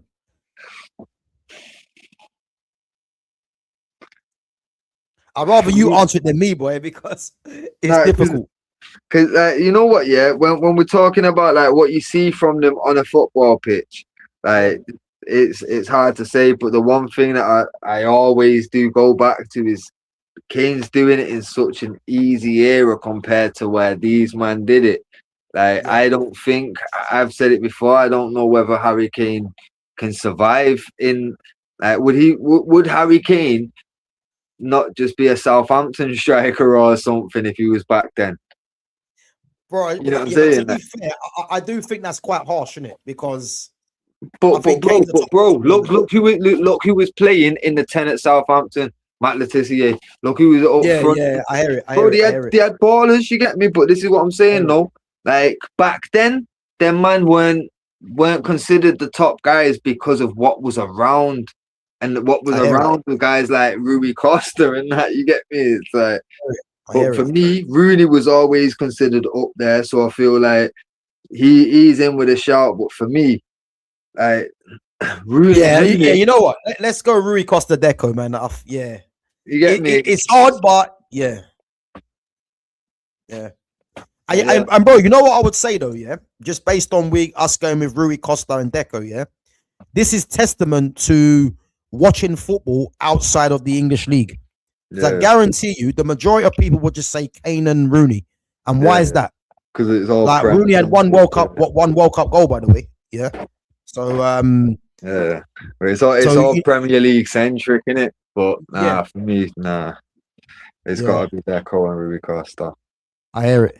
And then now we come down to it, guys. Now keep your ears peeled, yeah, because this could go off. Yeah. Cristiano Ronaldo or Sir Andrew Cole. Fitz, take it away. It's Colin. There's no other answer, and I don't care. The stream's gonna be done in the next 2 minutes anyway. I don't care what abuse comes. It's Andrew Cole. Make sure you clip this up. Yeah. Sir Andrew Cole or Cristiano Ronaldo. No, it's Sir Andrew Cole. all day long. Get at all us if day you long. want. And Get to at be us fair, if you want. for whatever reasons you want, because Andrew Cole was an actual striker, because like he was just better. He did it in a fucking harder era. Whatever the fuck you want, it's there. Andrew Cole, don't give a fuck. Like I say, don't at me. I'm not gonna fucking respond anyway. But yeah, fucking make sure you leave a comment. You can read what you want. It all helps the algorithm. But Hey, listen, yeah, listen. Guys, I'll say it one more time, yeah? I'll say it one more time. Sir Andrew Cole or Cristiano Ronaldo? The answer is, Fitz, give it away. Andrew Cole. Sir Andrew beats Ronaldo. Without a doubt. Without a doubt. Yeah. Without a doubt. Again, There was an argument of whether he was better than the real Ronaldo, so I don't want no one trying to come at me for Cristiano. Fuck that. I hear it, man. I hear it. But listen, give Andy Cole his flowers, man. Give him his flowers, because you know, one day I'd love to get Andy Cole on this channel, man, and just talk football. Give him his flowers, man. And you know, we're gonna read back to this Ronaldo versus Andy Cole, man, because Andy Cole, this guy was slept on. He was slept on. I'm telling you, he was slept on. But listen, this will be an argument for the ages, because you know, if people see this stream, they're gonna think, "Oh, you boys are chatting shit." I'll tell you now, we're not chatting shit, man. It's just years of watching football and not being, you know, gaslit by all the other people that just want to go with them with the major narrative. Never gonna happen, you know, because the fact that people can tell you that Alan Shearer is better than Andy Cole is the problem. You know, never has been, never will be, by the way, you know. So yeah, that's just what we got to say about that. But guys, listen up. Big up yourselves for coming on each and every time. Make sure you smash that like button on your way out. Make sure you sub to the channel as well. And make sure you follow Fitz on his socials, which is in the description. And one thing we've learned about this World Cup is that, well, to be fair, I don't think we've actually learned it, yeah? We actually knew this anyway. It was never going to come home, guys. Sorry to tell you. And, you know, Thomas Tuchel has to take, especially in that game, you have to look at him as, you know, not getting the job done, no defensive mistakes. But one thing I tell you, the hyping of these English players has to stop. You know who you are. Declan Rice this, Declan Rice that, Jude Bellingham this, Jude Bellingham that, Elliot Anderson's worth the money. It's all a lie, guys. It's all a lie. You know what I'm trying to say? Let's just give praise where praise is due and keep everything into context, because some of the bollocks that I've heard here over the last couple of days, it doesn't make sense and never will make sense. You know, I'm here for the conversation. Fitz is here for the conversation. But if you just come with sound bites, yeah, man, take that elsewhere, because, yeah, we want to have proper footballing conversations. And as I said, man, some of the stuff I've heard, man, it just doesn't make sense. You know what I'm trying to say? So, yeah, man, but I hope you guys obviously have enjoyed the stream. Guys, we will try and put this up as well into chapters. Obviously, when it's a long stream like this, it just makes it better for us to divert into certain things, and because obviously we went away from, you know, from certain things we were discussing. But yeah, we'll try and get that onto chapters. And again, if you guys want to watch it back, yeah, by all means, and let us know. But yeah, make sure you put your comments in as well to let us know if you agree with us or not. But yeah, Portugal's all-time 11 doesn't get nowhere near Brazil or France. But as I said, man, yeah, it does come into contention with the likes of Belgium and England. I think Holland beats it as well, to be fair. But there is conversations to be had, I would say. Will Sir Alex Ferguson will always be my GOAT, will always be the GOAT. Lumia, you're an Arsenal fan. What are we doing here? But Lumi knows. But Lumi knows. Yeah, listen, keep my manager out your mouth. You understand? Keep your manager out your mouth, man. You said a lot of ludicrous stuff, you know. But nah, it's all love anyway. But yeah, listen, we will be back. Trying to think. We're gonna have to try and fit in these all-time 11s. The next one we're gonna do is probably Germany, and then we've got Argentina, and then we'll do Italy last, because Italy are not even in the tournament. But yeah, we'll sort out when we can do it anyway. But yeah, just keep your eyes peeled on obviously notifications when you when we're gonna go live anyway. But other than that, hope you guys enjoyed the game tonight. I'm gonna see France, you know, and England, see what happens. But don't be surprised, guys, if England don't win this one, because we have been telling you, you know. But yeah, other than that, big up to yourselves. Big up to all the mods. Big up to all the newcomers as well. And yeah, Fitz, man, big up, bro, for coming on. Yeah, man. Thanks for having me, bro. Catch you on the next one.